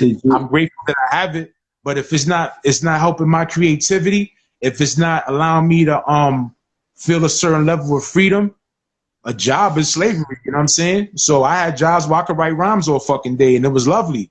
I had jobs where you can't. So you know. Did you see the battle with Cassidy and Hitman Holla? I saw the first 2 rounds, and my dude, it's another thing I'm gonna say too. Like, we used to be sitting in the crib watching the smack battles off the DVD, and things have come a long way since then. Shit is definitely losing steam, or has lost steam over the years. There's less quality battles nowadays for some reason. I don't, maybe the little genre got too popular and kind of spread itself too thin or something. I don't know, but I felt like Cassidy won, and I even think that battle would have been better a couple of years ago, maybe. But right, you know what I'm saying? But just think about it though. That's like on some real shit. Like, we seen the best of everything already. I'm an old nigga. I'm saying this. I think that we seen the best basketball we ever gonna see. Even if Steph Curry's the best shooter ever, and the best handle, we saw the best basketball ever growing up. That's a fact. Right? So we heard the best hip hop music ever. Nobody's ever going to make music that we heard before, ever. So same shit with battle rap. We saw the best battles we are ever gonna see, probably. From the M0st to the M0st to Conceited to Early Disaster to Early Arsenal to Grind Time to what was my name? What was my man's name? That Certain Time. Remember, son? Sure, it's he got washed by Solomon in the barbershop. You heard? So me and you, or any real up-to-date battle rap fan, has seen battle rap from its come up to where it's at now, and it might have fell off a little couple of ticks competitively, and I don't know. It's just it's not the same for me no more, man. It's fucked up, but it's just not the same for me no more like that. There's still good battles here and there, but it's just not the same, dog. Shit is just not the same. And again, like, I'm gonna be honest, man. Yo, if I don't run into certain dudes on YouTube, like, oh shit, son got bars, or randomly on my Instagram feed, somebody might have a sponsored, channel page or whatever, and you might see somebody that you never heard before spit, but like, you really got to be paying attention to the platforms that do allow people to get their shit off. You know what I'm saying? Pause. Like, still get busy dropping freestyles. Ness. Hell yeah. We seen son destroying battles, go neck and neck with dudes, and pause neck and neck with dudes in battles, and we seen him flop disgustingly in battles. But he still gets busy. Over the quarantine shit, son was going crazy ham. So, and guess what? It's another thing. Battle rap is limited, because we still haven't seen too many battle rappers, cross over. Not that that means anything. When not cross over, just make good songs consistently. I don't know too many battle rappers that have done that. So, battle rap is not what it was, but it's still entertaining because there's a lot of talent there. But you get busy, Diablo gets busy, Stray gets busy, Show Rock gets busy. You know what I'm saying? Don Chi gets busy, Price Young gets busy. I'm just going off the top of my head. You know what I'm saying? You already know Graff is the surprise of the decade, man. Because Son went to straight 16 and was holding it down. You know what I'm saying? Joker, yeah, he got verses of the week. He got like 2 verses of the week or 3. Spec do his thing. You know what I'm saying? These are people who it's just coming to my head. Robin Spree get busy, so I may not be. Yo, how about this? Right? The same way you got bars, you can have bars, wordplay, wittiness, and all that. Let's say you go hard and you could be disrespectful and you could have wordplay and all that. Right? You're an aggressive whatever. Right? Let's say Tim Peso. I never even met Son. But Son will make you like and respect him. His style is unique to him. Nigga. His wittiness is unique to him. You feel me? So I be paying attention. So when there was times that I used to critique with my real feelings. But at the end of the day, it's like, yo, nigga, like, you don't know these niggas, so just calm the fuck down. Chill. You know what I'm saying? If you're going to critique in a certain way. Trust me, I know shit that I've said has gotten me in trouble before in life. So you live and you learn. Nah, nigga, you gotta fucking say if nigga shit is whack. That's what they're there for. Yeah, but I used to go a little bit too hard and all that. And you know, it's like, yo, man, it's just fucking Instagram, nigga. You're fucking mid-40s. Calm down, dog. Shit that I tell myself. Real talk, shit that I tell myself. If anybody else not gonna tell me, you want to be able to tell yourself these things and all that. So that's the shit that I tell myself. But you know, when I pay attention, I see who's consistent. You know, anybody I name, like I said, just off the top of my head, forgive me if I forgot. There's probably dudes who hopped in and hopped out and don't really be on there like that. But they probably spit. They 1 or 2 times they was on, they probably tore it up, and I just don't remember their names like that. You know what I'm saying? But whoever's consistent and that I seen, they've been around. They've been getting busy and shit like that. Then Straight 16 helped me see people I didn't see in years. You know what I'm saying? What's my man's name? Smooth? Ralph? Yep. MC Smooth. The Luke son. He was at the Grover Cleveland talent show we did, looking at the front door. Niggas was going crazy for that. You know what I'm saying? And he had his own bars. And he kept bars. You know what I'm saying? Smooth. You know, son, niggas been around for a while, man. The hood got a lot of talent, dog. Niggas got a lot of talent in the hood. You know what I'm saying? But real life takes over. And especially the time in the 90s or whatever, you really had to be about the shit. You couldn't film your own videos. You had to have money and some clout behind you to film videos and press wax up and, you know, really promote yourself. Press CDs, cassettes, vinyl, stickers, promo this and that. You had to. Shit wasn't as easy as it is now. You know what I'm saying? So you had to really want to do this music shit, and God forbid you was in your teens or your 20s and you had a kid and you was about, you know, taking care of your family. You might have had to sit your little rap dreams to the side and all that, you know what I'm saying? So, or you might have became a responsible adult and knew how to handle his priorities quicker than I did. So, you know, a lot of talent in the hood. You know, we just grew up differently, and we just seen the best of everything, man. And if we still here to talk about it and still create, we still could, we still could create on a high level, you heard? Definitely, man, definitely. See my man, salute Diablo. My nigga Diablo's right there. That man right there, Diablo, bro, that nigga pushes me too, bro. Yeah, son, and listen, like, he got that slow flow surgical shit, you know what I'm saying? I listen to Son bars and all that, you know what I'm saying? He puts his bars together and all that, and he be getting that niggas, man. The aggressiveness and the tone is there, man. I respect that, man. Like, you know what I'm saying? He has an album destined for greatness, bro, and it's fucking incredible. It's phenomenal.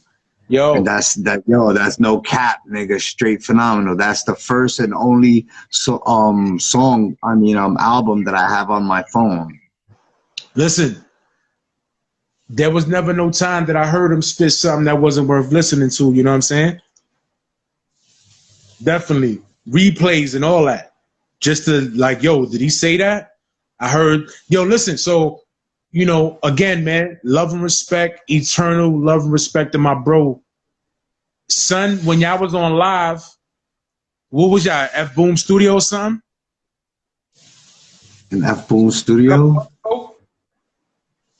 Where was y'all at? Y'all did that live and it was all red in there and all that. You was there, Spec was there. Oh no, that's In Your Ear Studio. That's In Your Ear Studio. My bad for getting confused and all that, but the homie was the one put me onto the lives, you know what I'm saying? And keeping me abreast of what y'all was doing and all that. So I stayed in tune for the most part, especially through him too, you know what I'm saying? And the twins' nephew was the one that put me on a straight 16 from the beginning. So listen, man, I love the art form, man. I love the art form.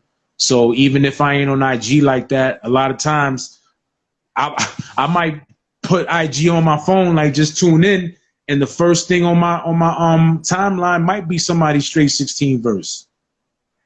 But I'm also a nerd without the glasses, so when I'm on IG, I'm looking to try to break down quantum physics so I can help the hood understand the shit and help me understand it. You know what I'm saying? I've been like that. I think I kind of put some of my energy toward that type of shit.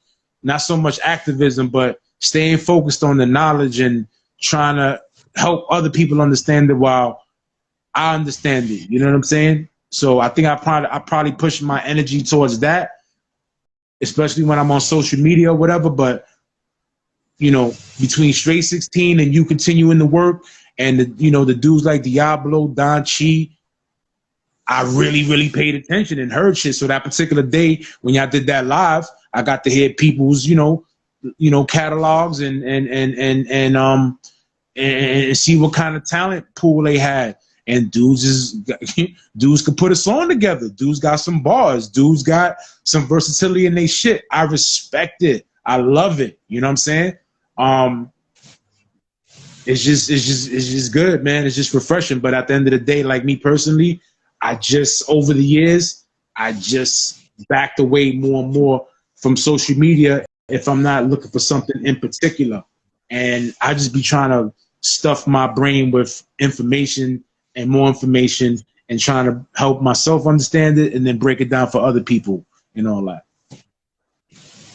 Word, man. I'm still waiting for the day when I have a full project.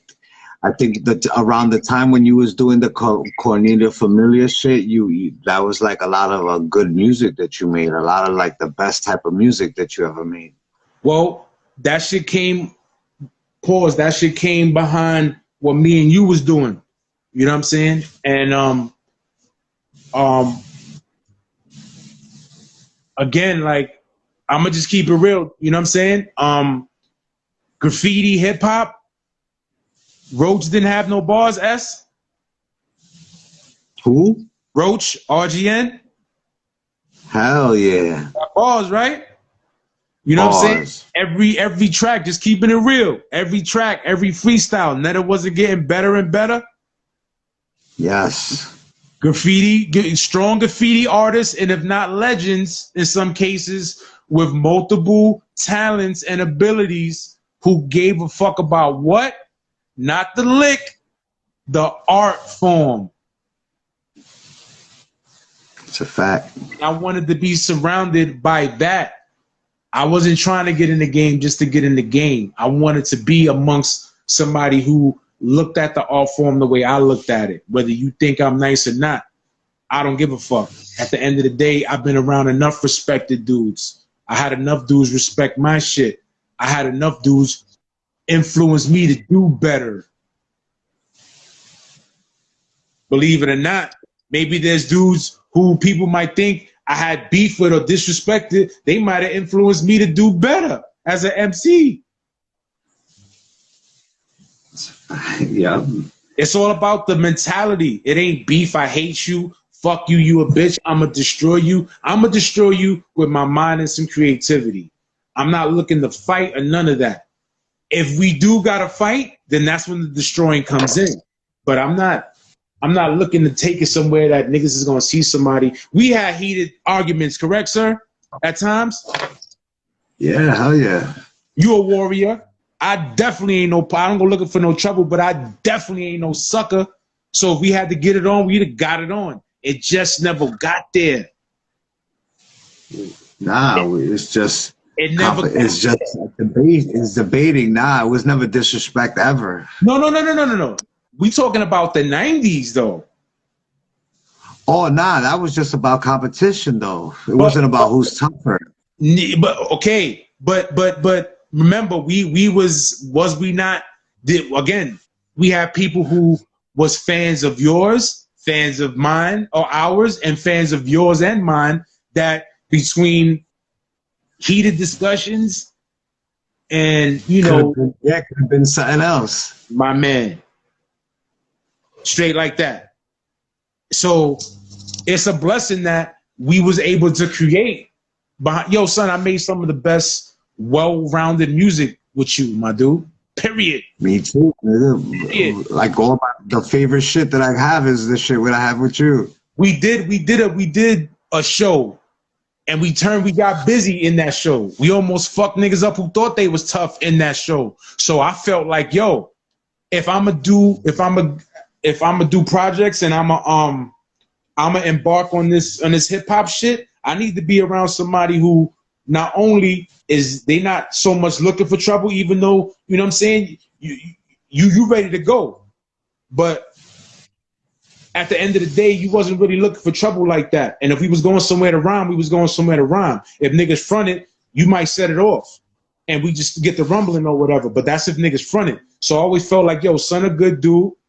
He definitely talented. And if we get into some shit, he gonna go all out. So all checks in the good box. Let's go make this music shit happen, you heard? So we did show, we went places, you know what I'm saying? We linked up with niggas and all that. If they was creative and they was, you know, trying to go the same direction we was trying to go, and we tried to make this shit happen. And I'm gonna be honest with you, man. Everything I wanted to do in life, I did it. And the only thing I didn't do with this music shit was make a living out of it. Same with me, bro. I spent mad bread on it and never made $1 back, nigga. Right? I spent mad bread. Check it though. But when you was younger, right? Never make the fact that you didn't make mad bread or make whatever money you wanted to make it look like you was a failure, you heard? Because we already know there's inner workings to the music business, right? That's one. Two, when you was younger, you was like, yo, I'm gonna learn how to rap. I'm a rap, right? When you didn't know how to. And then you taught yourself and you learned, right? So you accomplished it. Then you became very fucking skilled at it, an expert pretty much. So that's an accomplishment in and of itself. You work with other accomplished artists. You know what I'm saying? You're an accomplished artist just as a MC. So those are accomplishments. Everybody, even niggas who get signed, are probably broker than us. Cause labels gave them money to make projects. They did whatever the labels told them to do. When it was time to make the money back, they couldn't make the fucking money. Now them niggas is in debt for the rest of their life, and they can't make no motherfucking music. So the blessing probably is the freedom that we could not be under no chains and no labels or under like mainstream failures where we was out there with on TV and all that, and we quote unquote made it, but we flopped. How about niggas maintain a standard of excellence on an underground level and we still could get busy? Yeah, that's a fact. How about that? That's a fact. Sustained excellence, improvement in the art form and skill set, and could still live to tell about it and not be under nobody else's thumb and shit, and never really had no put your music out there and the shit flop and niggas looking at you like you a fucking failure and shit like that. 1,000 niggas put out mixtapes. 1,000 niggas put out freestyles. 1,000 niggas been on radio stations and all that. That makes them failures because they didn't quote unquote blow up. Nah, you set out to do what you accomplished to do. You can't be a failure if you set out to do what you accomplished to do. The trick is, how could you make a living off of it? That's a whole nother story, my nigga. That's what when that was like, yeah, that would have been the topping on the cake at the end of the story if we would have made some type of bread off of it. But like when we was going through the little battle shit with each other, yeah, and shit, that was like I think that shit was meant to happen, to put that little part into the story. I believe I would say that, and again, the best thing about that shit was the you know, I don't believe in no mystery God per se, but whatever energies kept me from getting beat up by MBK at the time, whatever kept me from getting into physical altercations with you, or whatever the case is, whatever kept that, and it just kept it music and lyrics, that shit is what helped get us to where we ended up making music then. You know what I'm saying? I mean, in you know, 10, 15 years ago and all that. You know what I'm saying? Because y'all niggas at that time, y'all was rolling deep. I might have knew a lot of dudes in the hood, but you know what I'm saying? I didn't have no crew around me every day. I really was about sports and music, you know what I'm saying? Everything else really was secondary. And like I said, I kept a job. Everything was secondary outside of sports and music. You know what I'm saying? Some dudes, niggas might have got chicks easier than me. Good for you. I'm in the crib. I'm trying to write some bars. You know what I'm saying? I'm in the park playing ball. You know what I'm saying? Dead ass. So skip the other shit. That's what I always was about. So me knowing that I had some competition, I had to go sharpen my sword. So I already, you know, I showed you songs where some of when in the All-Star days when it was All-Star quote unquote against MBK, or MBK against All-Star, aka, you know, Reflex versus Swag. So anyway, you know what I'm saying? And again, this is not about beef. I don't even think that them dudes, it was a friendly competition at the end of the day based on creativity and not like some, oh, he pussy, that no. You whack, or I'm better than you, and that's it. We went out to really try to prove we was better than one another, and by the grace of the higher spirits, it never turned into nothing else. Word, we had that. The nigga had the one song and shit. He did the hook, Reflex. And he was like, oh, how many more MCs must know that they can fuck with us? Oh, so you talking shit. Yeah. So you know, you already know. Like once we heard that, like we had to do something. But to be honest, though, niggas was doing so much music in Swag Crib at that time that we wasn't focusing just on battling Ya. You know what I'm saying? To be honest with you. So that kind of helped too. What it ended up being, though, it wasn't really All-Star against. It started becoming me against you. Yeah, why was it like that? Because we was... Because all them other niggas was shook. What? Because all them other niggas was shook. It was a no-brainer that it had to be me and you, I think. Well, listen, the first time I heard you spit was the Tony Touch 50 MCs. And then when later on I found out like that was like your first rhyme or some shit, I was like, damn, nigga, my first rhyme ain't sound like that. So I got a better appreciation for how good you really was and how nice with it you really was with the bars and all that. So, but yeah, you know, you tall, kinda, right? I'm kinda tall. You got bars, aggressive bars. I had aggressive bars. I I guess you know, I know you had a name. I might have had a name for ball and not that I was super nice to ball. We never gonna get that twisted, but you know what I'm saying? Definitely wasn't no scrub. So I definitely was playing ball. I was in tournaments in the hood, all that, in Star Park, whatever, Maria Hernandez, 68, whatever. So, you know, dudes had profiles or dudes were known in some way, shape, or form. So it kind of was like, it's kind of, yeah, man. And we probably might have been the standouts from our own crews. Let's just call it that. That's not about bragging. Yeah. Yeah, that's what it is. So we was the standouts from our crews at the end of the day. And it was like two titans going at it. And we had a good battle, like a dope battle.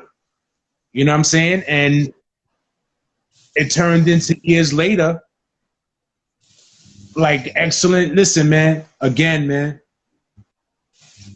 When I heard when I heard Raw Meat, I was like, yo, this shit is the dopest shit I heard in a minute. The beat was hot. You was spitting fire. The energy around us doing that music and the lifestyle you was living at the time, 99, 2000. The niggas I was around at the time, 99, 2000. It's a great time right there, bro. The best. Great. And again, man, that was the best. If he ever hear this interview, let me do this. Yo, Luch, salute. Thank you, nigga. For real. Thank you, nigga. Straight up. Thank you on some grown man shit. Appreciate you on some grown man shit. Even though you a crazy nigga, you crazy, dog. You a wild boy. But I knew you from young, man, elementary school and all that. You know what I'm saying? Early junior high school years from the block, Jefferson and Irvin. Shout out to Everlast and pacing them and all that. Listen, I know for a long time he always been crazy, but you might know better than me. Did he try to make opportunities for dudes? Yes, he did, man. Yep. Was he backing you, knowing that you was nice and providing an opportunity and a platform for not only for him to make some money and become a mogul at a time that dudes was trying to be moguls? He almost pulled it off. Yeah, almost pulled it off. Almost pulled it off, and it was more fake it till you make it. Yes, but y'all wasn't really faking it because, you know, the vehicles was there. The life you was living, the life you was spitting, you was living. You know what I'm saying?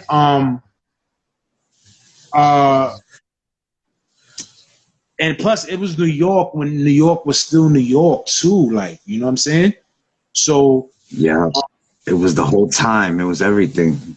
Everything, man. It was the last. It was the last of the good times that you could have in the hood.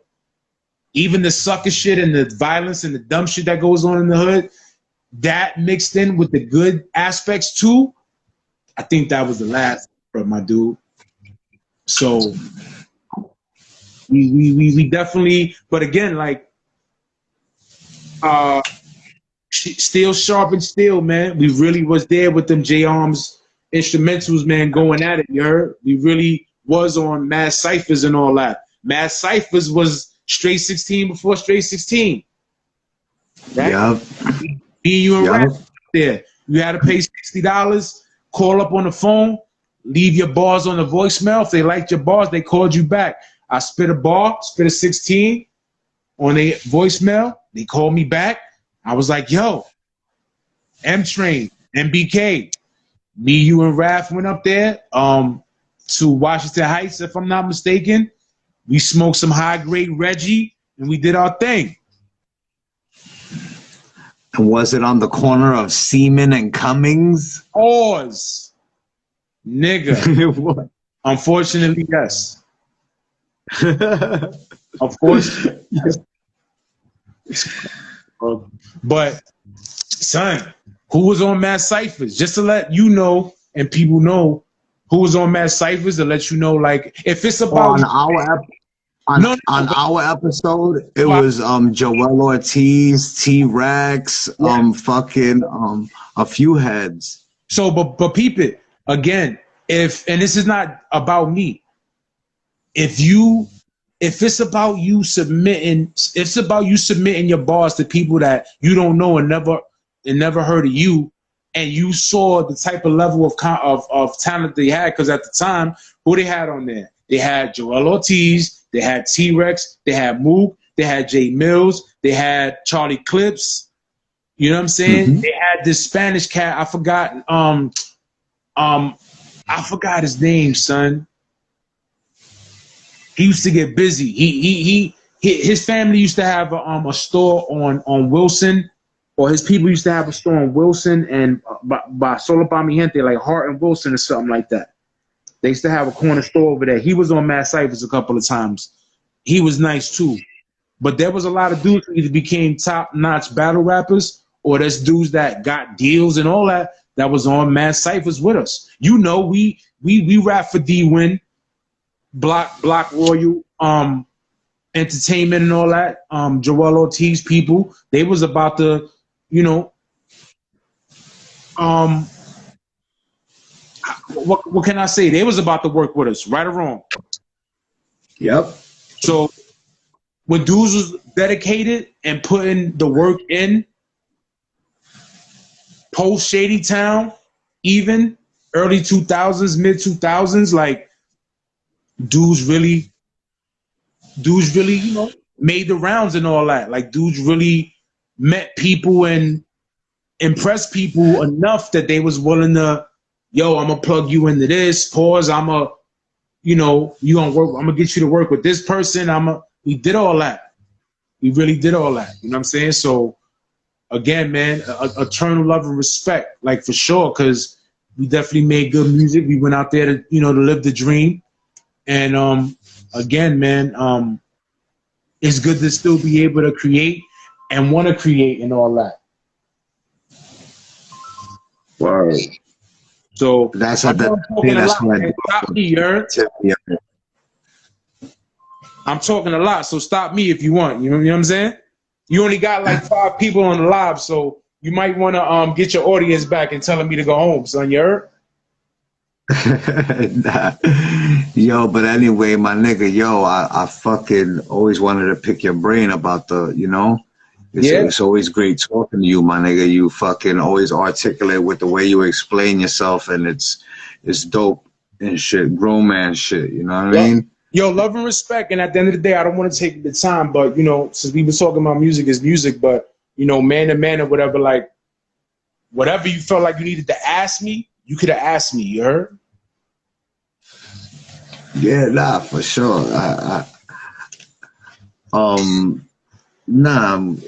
We good. Like I said, love and respect. You know what I'm saying? All right, fucking. So what about a straight 16 though, my nigga? Come on, you gotta come out with what? Like I said, man, I'm gonna try my best to get back into creative mode so I can even, you know, do some things that I'm impressed with. You know what I'm saying? So when I get them bars the way I want to get them, I'm gonna definitely spit that. But excuse me, there's a level of excellence that's there that I hold myself to, and I see that's on the platform, period. So I'm not gonna spit no whack shit. Basically, I'm gonna be satisfied with whatever I spit before I even put myself back on there. Word, I feel you, my nigga. That's a good idea too, because the motherfucking fans will start roasting niggas. Nah, they'll roast, period. You know what I'm saying? But you know, it just is what I'll roast my motherfucking self if the shit look whack. So you know what I'm saying? But like again, there's a standard there, and you know what I'm saying. That's definitely good that there is a standard there of high level creativity and spittage required.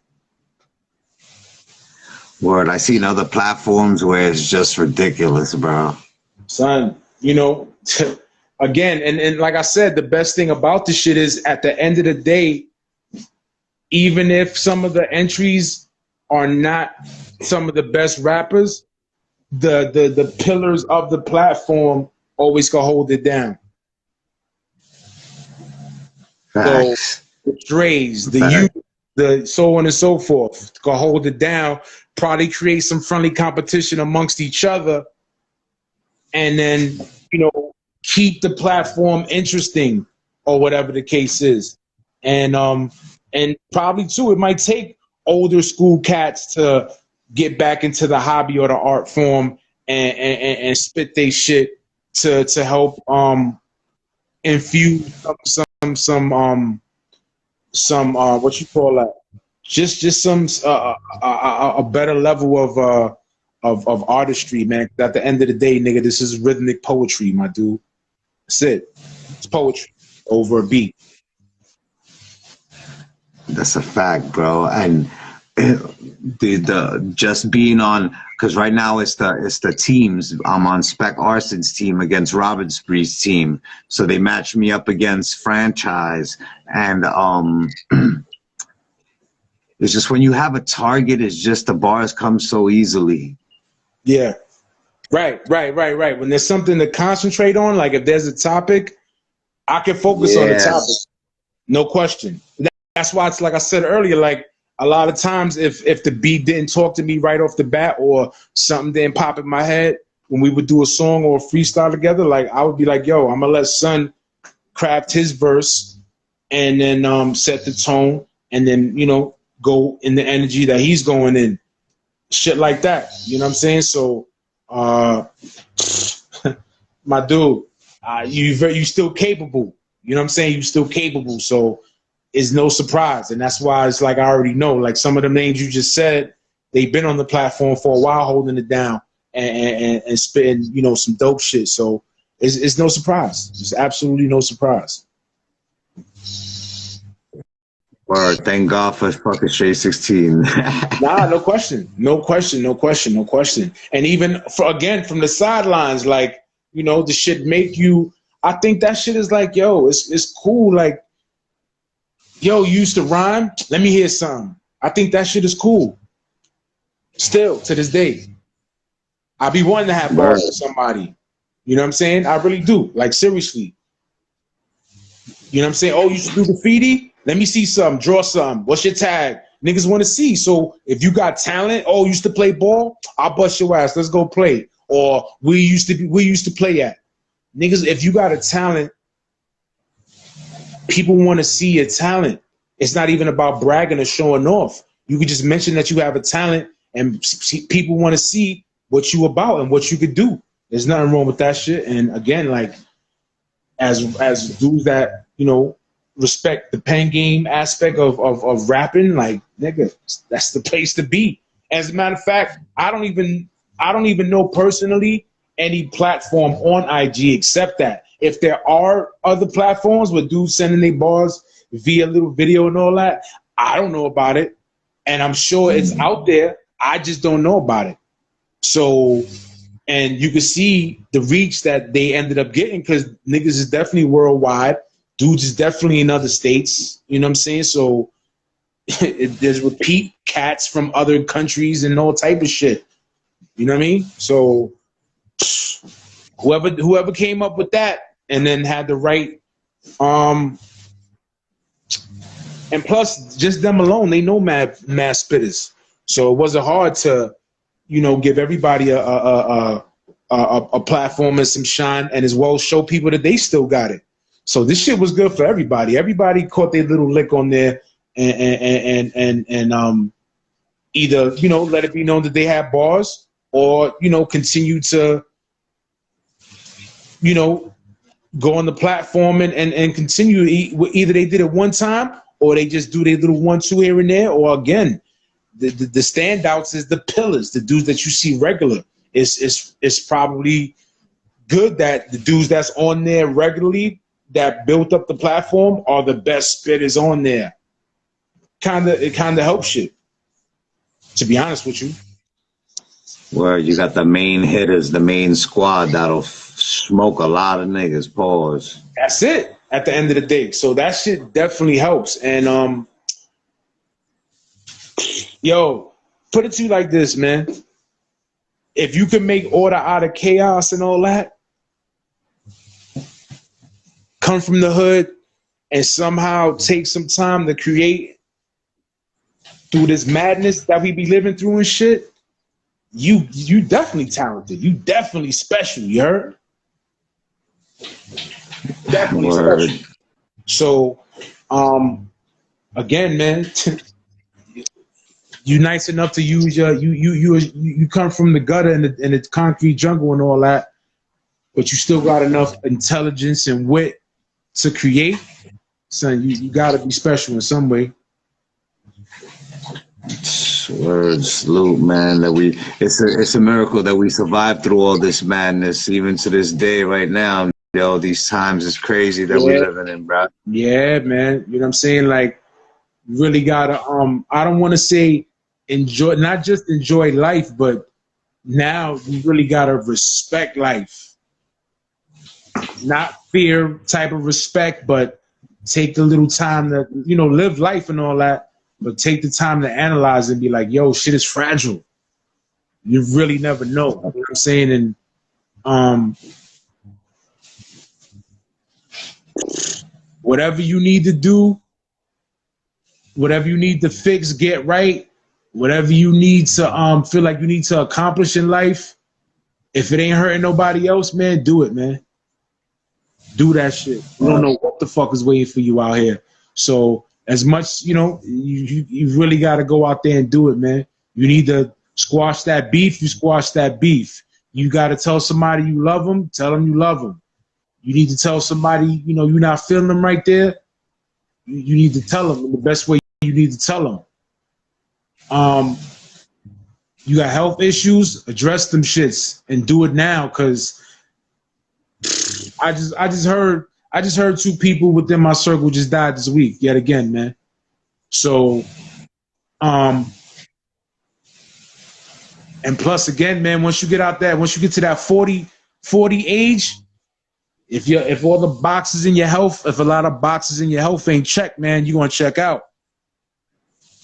So we definitely blessed to be here, man. Definitely blessed, and I'm definitely happy to see on a hip hop level that dude still got the passion and the potential to create on a high level. Facts. That is a fact, bro. That is a fact, because that's the main thing, to always outdo yourself. So it's the highest level you could take it. And that should really be your main and only competition at the end of the day. You know what I'm saying?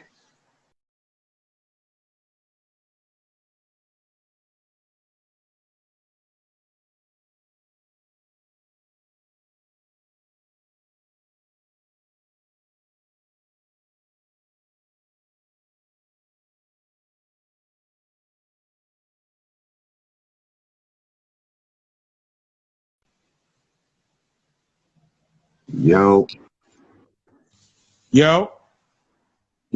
Oh yeah, you back. Oh, my bad. But you know, create, man. Do that shit. Definitely, everybody create, man. If you're a creator, do that. You write. You draw. You dance. You DJ. You make beats. Do that shit. You know what I'm saying? That's the freedom. Creativity is freedom, man. I'm gonna just say that.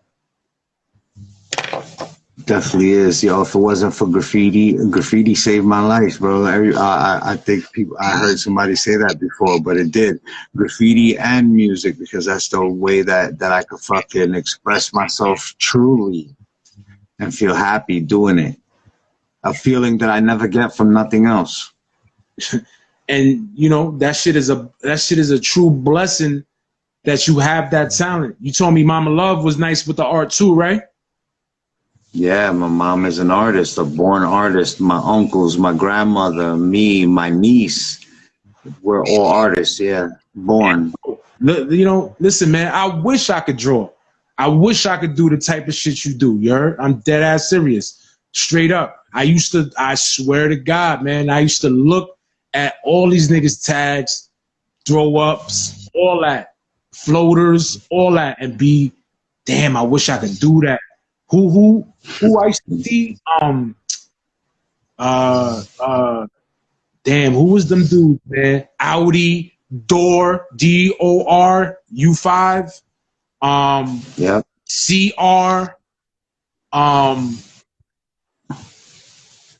I'm just though I see that shit and be like, yo, I wish I could do that shit, man. For real.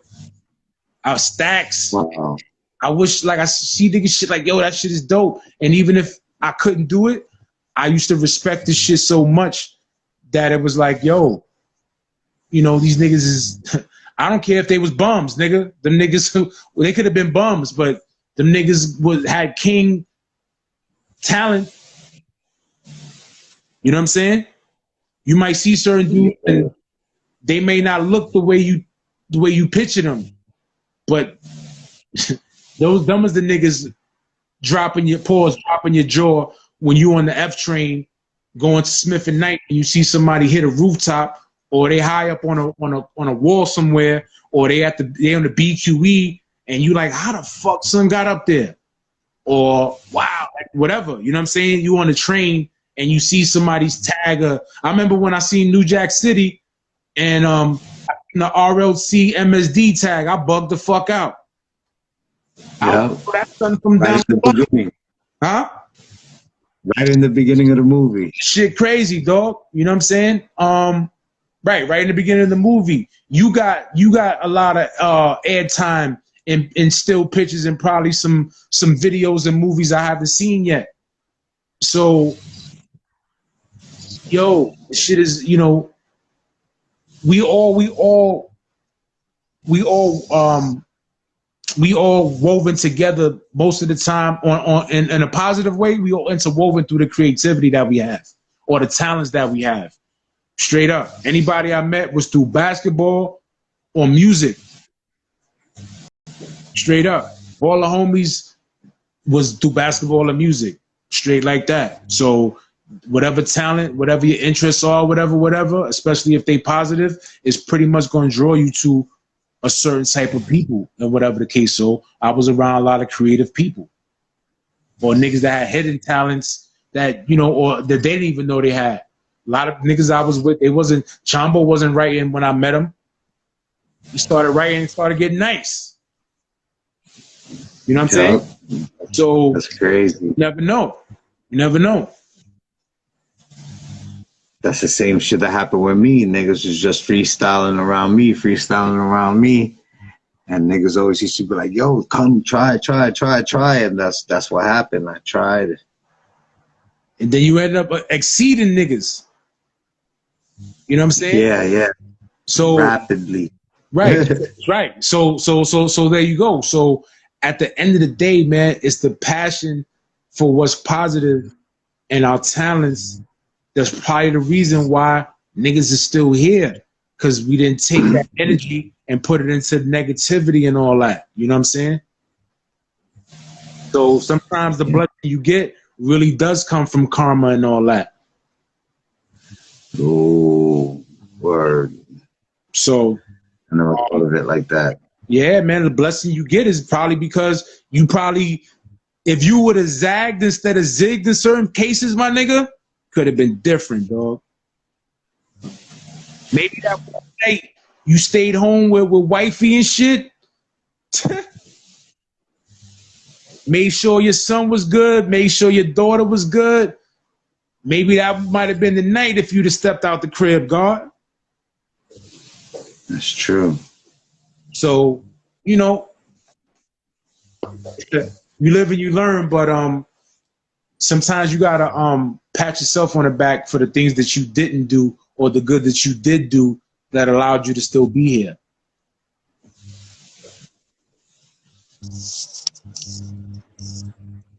So big yourself up, man. Big us all up, my nigga. All our stories are intertwined at the end because we here. Yeah. So that's it, nigga. We made a fucking movie, my nigga. Yeah. It's a little legacy, bro. We gotta make a mini doc on YouTube about it. I mean, that could definitely be done and all that, because there's still more to be told. There's still more to be built upon and all that. And again, like I said, man, sometimes in life I've been an open book and I shouldn't have been. sometimes in life, you speak on things that really don't concern you and shit, and that shit'll get you into problems or whatever. But one thing, you ask me a question, my nigga, I'm gonna tell you the truth. That's a fact. That's why you always been a stand-up solid dude, bro. That's why we salute you, bro. Give you your flowers while you're here.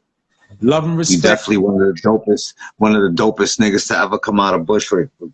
Man, you know, listen, man, to have somebody say that definitely is flattering and all that.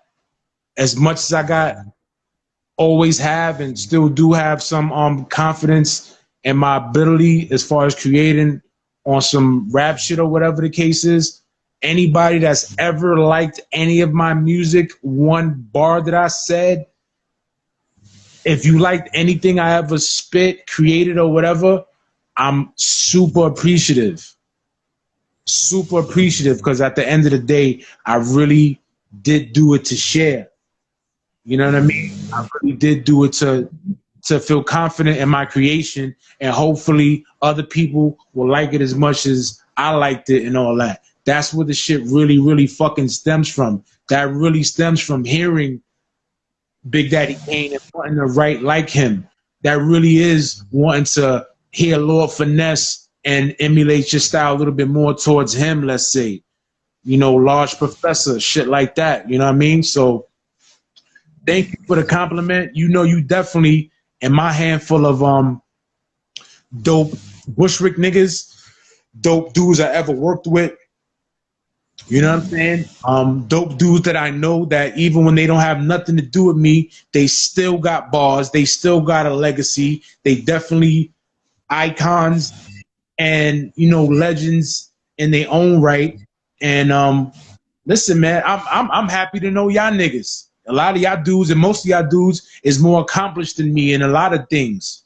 I'm just happy that I was able to be around y'all. And, you know, definitely not leeching nothing, but I had my own little shine and my own little light. I was able to combine that light with other dudes and all that. We made great music. I made great friends. Some of them I still consider family. You know, some of them, you know, we just don't build with for whatever reason. But I had a lot of positive, more positive times doing music around you and just in hip hop in general. That shit is the best moments and the most valuable times I ever had. And like I said earlier, I named mad graffiti niggas I met because of you. And them niggas is straight super legends or very much recognized cats. So think about the life I had that I was able to meet niggas through you or meet niggas period in my life on that level. And again, graffiti is art, ladies and gentlemen. I know a lot of good artists. I met a lot of good artists. I've seen a lot of good art, street art, ghetto hieroglyphics, whatever you want to call it. I've seen it, and I know them dudes, man, a lot of them. So I'm fortunate, definitely fortunate for the people who I've linked up with and been able to collaborate with, you know, musically, in art, and just, you know, sharing the same vibe and all that. You know what I'm saying? It's always love and respect from the God.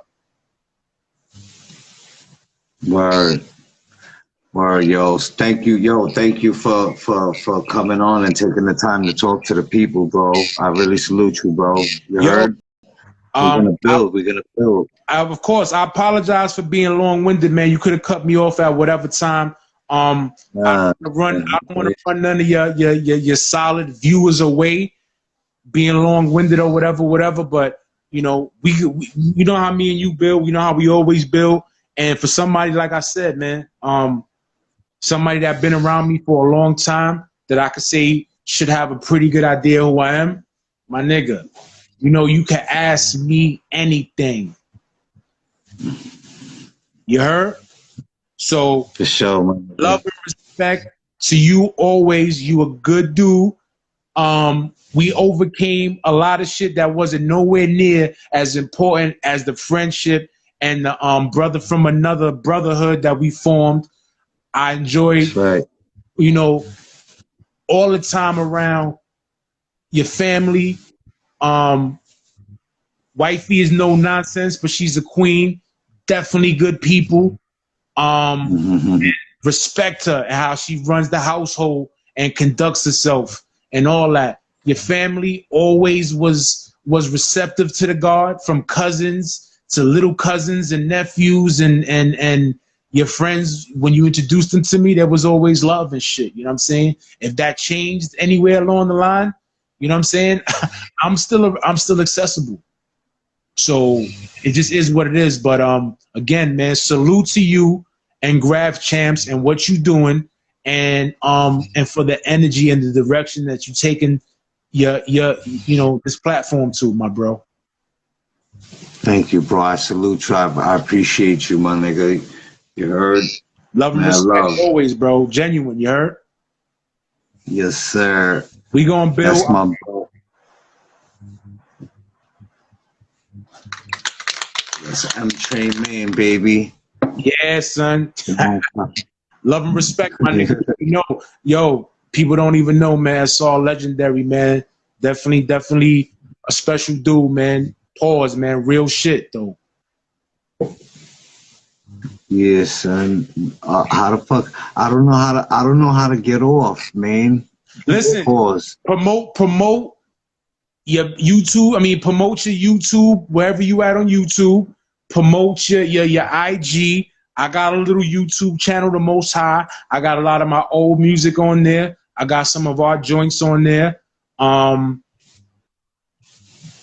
just want to share it. It might inspire me to create the way I want to one day. Who knows? But I'm just sharing, man. You know what I'm saying? I'm just sharing. Keeping my vibe positive like it's always been. And whenever I did something outside of positive, I got myself in trouble. You know what I'm saying? And most of the time it's me running my mouth when I wasn't supposed to be. So other than that, it's about positive shit. It's about, creative shit. And it's about keeping it very honest and true and real. So we're going to do that. We're going to continue doing what we're doing. And we're going to end it off with, sooner or later, definitely going to build and do something good for the people. You heard? All right, my brother. Wheezy. Love and respect. Peace, Lord. One. One. That was Graff Champs.